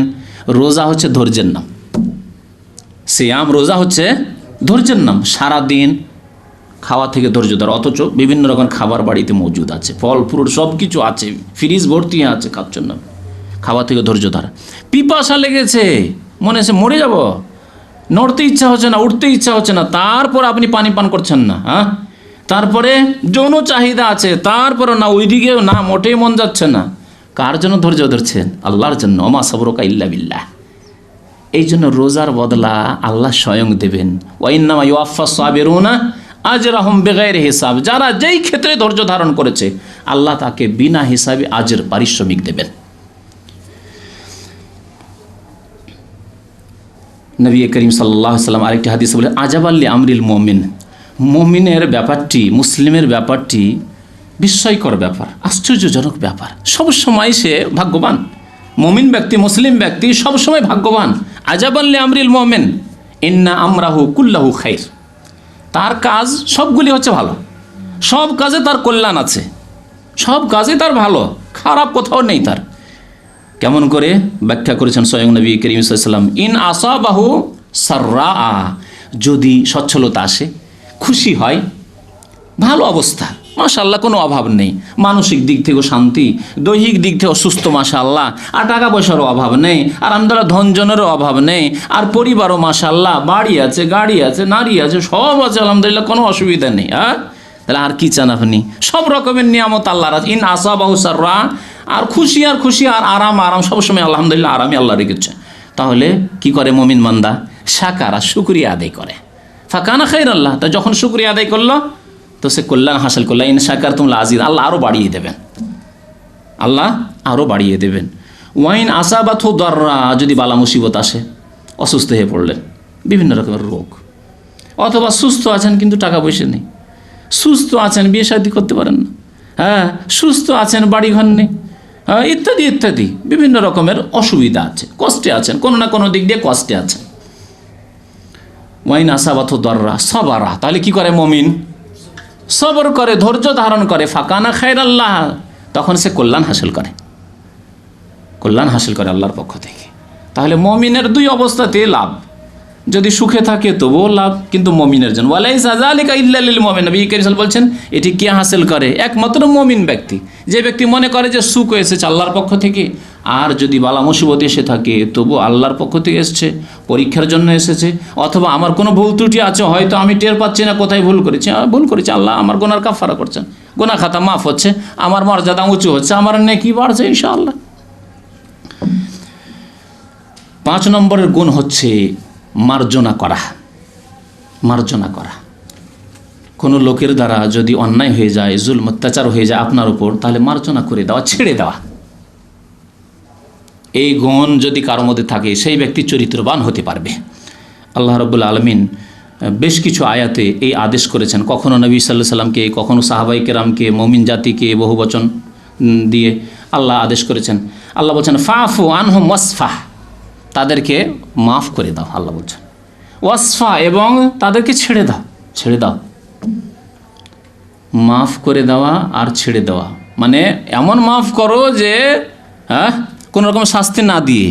মানুষ মাফ করে দুই রকম, এক হচ্ছে শাস্তি দিয়ে মাফ করা, আর এক হচ্ছে শাস্তি না দিয়ে মাফ করা, তাই না? হয়তো মাফ করলেন কিন্তু না শাস্তি দিয়ে বা ফাইন করে, হ্যাঁ, যে কোনো রকমভাবে হোক না। আল্লাহ বলছেন ফাফু ওয়াসফা, হে নবী সাল্লাল্লাহু আলাইহি ওয়াসাল্লাম মাফ করে দাও, সব কিছু মাফ করে দাও, ছেড়ে দাও। ইন্নাল্লাহু ইউহিব্বুল মুহসিনিন, কারণ যারা মাফ করে, মার্জনা করে, ছেড়ে দেয় মানুষকে, এরা হচ্ছে সৎকর্মশীল। আল্লাহ সৎকর্মশীল মুহসিনিনদেরকে ভালোবাসেন। প্রিয় নবী মুহাম্মদুর রাসূলুল্লাহ সাল্লাল্লাহু আলাইহি ওয়াসাল্লাম যখন মক্কা বিজয় করলেন, মক্কাতুল মুকাররমায় বিজয় পুরুষ হয়ে প্রবেশ করলেন, আর বাইতুল্লাহ ঢুকলেন, আর চারিদিকে মক্কার কাফিররা যারা এখনও ইসলাম গ্রহণ করেনি, তারা শুধু হতভম্ব হয়ে তাকিয়ে আছে আর ভয়ে ভীত। তাদের জীবন যার কতক্ষণ আছে তারাও জানে না যে আমরা কতক্ষণ বাঁচব, এইরকম চিন্তায় আশঙ্কায় তারা। নবী করিম সাল্লাল্লাহু আলাইহি সাল্লাম বললেন যে দেখো হে আহলে মক্কা, তোমাদের কি ধারণা মুহাম্মদ সাল্লাল্লাহু আলাইহি সাল্লাম সম্পর্কে, কি ধারণা তোমাদের, আমি তোমাদের সাথে কি করতে পারি, মা আনা ফাইলুন বিকুম, তোমাদের সাথে আমি কি করতে পারি। এই সময় নবী সাল্লাল্লাহু আলাইহি সাল্লাম ইচ্ছা করলে কি করতে পারেন? হ্যাঁ, সব কিছু করতে পারেন না। ইচ্ছা করলে জবাই করতে পারেন, ইচ্ছা করলে টুকরো টুকরো করে গোস্ত টুকরো করতে পারেন, তাদেরকে যা ইচ্ছা তাই করতে পারেন তাদেরকে। আল্লাহ রাব্বুল আলামিন এই ক্ষমতা দিয়ে দেন, ইজা জা নাসরুল্লাহ ওয়াল ফাত, বিজয় চলে এসেছে, ওয়া রাআইতান নাস ইয়াদখুলুনা ফি দীনিল্লাহ আফওয়াজা, দলে দলে মানুষ ইসলামে প্রবেশ করছে। জি, এই সময় বিজয় চলে এসেছে। নবী করিম সাল্লাল্লাহু আলাইহি সাল্লামকে তারা বলল যে দেখো মুহাম্মদ সাল্লাল্লাহু আলাইহি সাল্লাম, তুমি আমাদেরই আত্মীয়, আর তুমিও সম্মানিত, সব দিনই আমরা জানি, আর তোমার বাবাও সম্মানিত, তোমার দাদা আব্দুল মুতালিব, সবাই সম্মানিত। সম্মানিত ব্যক্তির কাছে সম্মানেরই আশা করি। দেখছেন, সম্মানের আশা করে। এতদিন কিন্তু না, হ্যাঁ এতদিন তো তারা তো জীবন থেকে শেষ করার চেষ্টা করেছিল নবী করিম সাল্লাল্লাহু আলাইহি সাল্লামকে। নবী করিম সাল্লাল্লাহু আলাইহি সাল্লাম বললেন দেখো ইযহাবু ফাআনতুমুত তুলাকা, যাও তোমাদেরকে ছেড়ে দিলাম, ছেড়ে দিলাম, লা তাসরিবা আলাইকুমুল ইয়াউম, তোমাদেরকে তিরস্কার পর্যন্ত আর করব না। তিরস্কার করা, অনেক সময় আমরা মাফ করি কিন্তু কি করি, চক্ষু লজ্জা নেই, খেয়ে দিয়ে বড় হলে আজকে আমাদের বাড়িতে আর এই আচরণ আমাদের সাথে করেছো, বিচার সালিস হলে করে না এরকম, বিচার সালিস হয়তো ছেড়ে দিল, মাফ করে দিল, কিন্তু গরিব মানুষকে আমাদের বাড়ি খেয়ে খেয়ে মানুষ হলে আর এই অবস্থা তোমার, এইরকম কথাবার্তা, এইরকম আচরণ, এ হচ্ছে কি তিরস্কার করে মাফ করা না। নবী সাল্লাল্লাহু আলাইহি ওয়াসাল্লাম লা তাসরিবা আলাইকুম, কোনো রকম তিরস্কার করছি না, তোমাদেরকে ওইভাবেই ছেড়ে দিলাম যেমনভাবে ইউসুফ আলাইহিস সালাতু সালাম তার সৎ ভাইদেরকে যারা কূপে নিক্ষেপ করেছিল, মেরে ফেলে দিয়েছিল, মেরে ফেলে দেওয়ারই তারা ইচ্ছা করেছিল, তারা তো ভেবেছিল যে মেরে ফেলেই দিয়েছি, আর বাবাকে এসে বলেছিল যে আকালা হজ্জেব, নেকড়ে বাঘে খেয়ে নিয়েছে। তাদের সাথে কি আচরণ করেছেন ইউসুফ আলাইহিস সালাতু সালাম? আম্বিয়াদের আচরণ এইরকমই হয়, মহৎ ব্যক্তি যারা চরিত্রবান ব্যক্তি তাদের আচরণ এইরকম। ইযহাবু, তোমাদেরকে ওইভাবেই ছেড়ে দিলাম যেমন ইউসুফ আলাইহিস সালাম তার ভাইদেরকে ছেড়ে দিয়েছিলেন। বরং তাদেরকে দোয়া দিয়েছেন ইয়াগফিরুল্লাহু লানা ওয়া লাকুম, আল্লাহ আমাকেও যেন মাফ করে দেন আর তোমাদেরকেও আল্লাহ মাফ করে দেন যেন। জি, তো মাফ করতে শিখতে হবে। আবু বকর সিদ্দিক রাদিয়াল্লাহু তাআলা আনহু তার মেয়ের ওপর, আয়েশা রাদিয়াল্লাহু তাআলা আনহার ওপর মিথ্যা অপবাদ দিয়েছিল মুনাফিকরা। এই অপপ্রচার এত বেশি করা হয়েছিল যে দুই একজন সাহাবীও বিভ্রান্তির শিকার হয়ে গেছিল, এরকম মন্তব্য করে ফেলে, খারাপ একটু মন্তব্য করে ফেলছে, হতেও পারে। তার মধ্যে একজন ছিলেন মিস্তাহ ইবনে আসাসা। এই মিস্তাহ গরিব মানুষ, অত্যন্ত গরিব মানুষ। আবু বকর রাদিয়াল্লাহু তাআলা আনহু ছোট থেকেই তার লালন পালন করেছিলেন। আবু বকর রাদিয়াল্লাহু তাআলা আনহুর বাড়ি মানুষ হলো সেই ছেলে, আর মানুষ হওয়ার পরে বড় হয়েছে, আর মুনাফিকদের অপপ্রচারে সেও সাথ দিল, হতেও পারে এইরকম কথাবার্তা বলল। পরে যখন আল্লাহর পক্ষ থেকে আয়াতে কারিমা সূরা নূরে নাযিল হয়ে গেল যে আল্লাহ রাব্বুল আলামিন সার্টিফিকেট দিচ্ছেন যে আয়েশা রাদিয়াল্লাহু তাআলা আনহা পাক পবিত্র, জি, তখন আবু বকর রাদিয়াল্লাহু তাআলার মনে খুব কষ্ট হলো যে হায়রে, মুনাফিকরা এরকম কথাবার্তা বলল, কিন্তু যাকে ছোট থেকে মানুষ করলাম সেও এরকম কথাবার্তা বলে ফেললো, কি করে? আল্লাহ কসম করে ফেললেন, আল্লাহর কসম, এই মিস্তাকে আর খরচ খরচা দেবো না, এর ব্যয় বহন করছিলাম, খরচ খরচা দেবো না, টাকা পয়সা দেবো না, কসম করে ফেললেন তিনি। মহান আল্লাহ একটি আয়াত নাজিল করে দিলেন সাথে সাথে, ওয়ালা ইয়াতালি উলুল ফাদলি মিনকুম ওয়াসসাহ, সূরা নূরের আয়াত। যারা সম্মানিত ব্যক্তি, উলুল ফাদল যারা সম্মানিত ব্যক্তি, ওয়াসসাহ আর যারা সচ্ছল ব্যক্তি, অর্থাৎ আবু বকর সিদ্দিক রাদিয়াল্লাহু তাআলা আনহুকে উলুল ফাজল বা সম্মানিত বলে আল্লাহ আখ্যায়িত করেছেন, আর সচ্ছল বলে অন্তরের দিক দিয়েও সচ্ছল। আল্লাহ এই সার্টিফিকেট দিচ্ছেন কোরআনে কারীমে, এরা যেন কসম না করে। আল্লাহ কি বলছেন? এরা জানে কি না করে, শপথ না করে, কসম না করে। কি ক্ষেত্রে? যে আইয়ুতু উলিল কুরবা ওয়াল মুহাজিরিন ওয়াল মাসাকিন ওয়াল মুহাজিরিন ফি সাবিলিল্লাহ, যারা গরিব দরিদ্র ফকির তাদেরকে দেব না বলে কসম না করে, যদিও সে অন্যায় করেছে কিন্তু প্রতিশোধ নিতে হবে না, এরকম কসম করতে হবে না। কসম জানে না করে আল্লাহ রাব্বুল আলামিন এইভাবে বললেন। তারপরে আল্লাহ বলছেন আলা তুহিব্বুনা, শেষ অংশ আয়াতের, আলা তুহিব্বুনা, হে মুসলিম, হে আবু বকর, হে সাহাবায়ে কেরাম, হে মুমিন, তোমরা কি পছন্দ করো না, ভালোবাসো না, আইয়াগফিরাল্লাহু লাকুম, আল্লাহ তোমাদেরকে মাফ করে দেবেন, এটা কি পছন্দ করো না? ফালিয়াফু ওয়ালিয়াসফাহু, মাফ করে দাও। মিস্তাহকে মাফ করে দাও, ছেড়ে দাও, তাকে কষ্ট দিও না, তাকে তুমি যে তার ভরণ পোষণ দিচ্ছিলে তা থেকে বঞ্চিত করিও না। আল্লাহ তোমার গুনাহ খাতা মাফ করে দেবেন। আল্লাহ তুহিব্বুনা ইয়াগফিরাল্লাহু লাকুম, যেমন আয়াত নাজিল হয়ে গেল, নবী করিম সাল্লাল্লাহু আলাইহি ওয়াসাল্লাম আয়াত শুনিয়ে দিলেন। আবু বকর সিদ্দিক শোনার পরে বুঝতে পারলেন যে আয়াত তো আমার ক্ষেত্রে, যেহেতু আমি কসম করেছি যে মিস্তাহকে আর খাওয়া খরচ দেবো না, কিছু দেবো না, তখন সাথে সাথে তিনি বললেন, বালা অবশ্যই আল্লাহ, আমি আশা করি যে আল্লাহ তুমি আমার গুনাহ মাফ করবে। ঠিক আছে, মিস্তাহকে যেইভাবে আমি খরচ দিতাম, ভরণ পোষণ দিতাম, সেইভাবে দেবো, যদিও সে অন্যায় করেছে। তাহলে এইভাবে উদার হইতে হবে, মনের দিক থেকে উদার হইতে হবে। আর কেউ যদি জুলম অত্যাচারও করে, কেউ যদি খারাপ আচরণ করে, তবুও মাফ করতে হবে। 6 নম্বরের গুণ হচ্ছে মহৎ চরিত্রের অধিকারী হওয়ার জন্য নম্রতা, নম্র ব্যবহারের মানুষ হইতে হবে, নম্রতা দেখাইতে হবে মানুষের সাথে। আল্লাহ রাব্বুল আলামিন কোরআনে কারিমে নবী করিম সাল্লাল্লাহু আলাইহি সাল্লামকে নম্র ব্যবহারের অধিকারী হতে বলেছে। ফাবিমা রাহমাতিম মিনাল্লাহ লিনতা লাহুম, হে নবী মুহাম্মদ সাল্লাল্লাহু আলাইহি সাল্লাম, তুমি তো আল্লাহর দয়াতে নম্র ব্যবহারের অধিকারী হয়েছো। কার দয়াতে? আল্লাহ বলছেন ফাবিমা রাহমাতিম মিনাল্লাহ, মুহাম্মদ সাল্লাল্লাহু আলাইহি সাল্লাম তুমি যে নম্র ব্যবহারের অধিকারী, এটি কার রহমত? আল্লাহর রহমত, আল্লাহর দয়া, যে স্পেশাল আল্লাহ তোমাকে এই গুণ দিয়েছে। ওয়ালাউ কুনতা ফাযদান গালিজাল কলব, তুমি যদি কর্কশ ভাষী হতে আর যদি নিষ্ঠুর হতে, গালিজাল কলব অন্তর খুব শক্ত, পাথরের মতো অন্তর, নিষ্ঠুর। আর ফাদ মানে কর্কশ ভাষী, কারোর সাথে কথা বলতে গিয়ে কর্কশ ভাষা, হ্যাঁ, কথায় কোনো স্বাদ নেই, কথায় কোনো মানে কোনো রকমের মানে নম্রতা নেই, এইরকম যদি হতে, তাহলে মানুষ কি হতো? লান ফাযদু মিন হাওলিক, তাহলে যখনই শুনতো যে রে কথা তো এর খুব শক্ত শক্ত কথা রে, তখন পালাইতে শুরু করতো, হ্যাঁ, তখন লোকজন সরতে শুরু করতো। লান ফাযদু মিন হাওলিক ফাফু আনহুম ওয়াস্তাগফির লাহুম ওয়াশাফিরহুম বিল, সুতরাং তাদেরকে মাফ করে দাও। যদি অন্যায় করে, কেউ ভুল করে, মাফ করে দাও এবং নম্র ব্যবহার করো।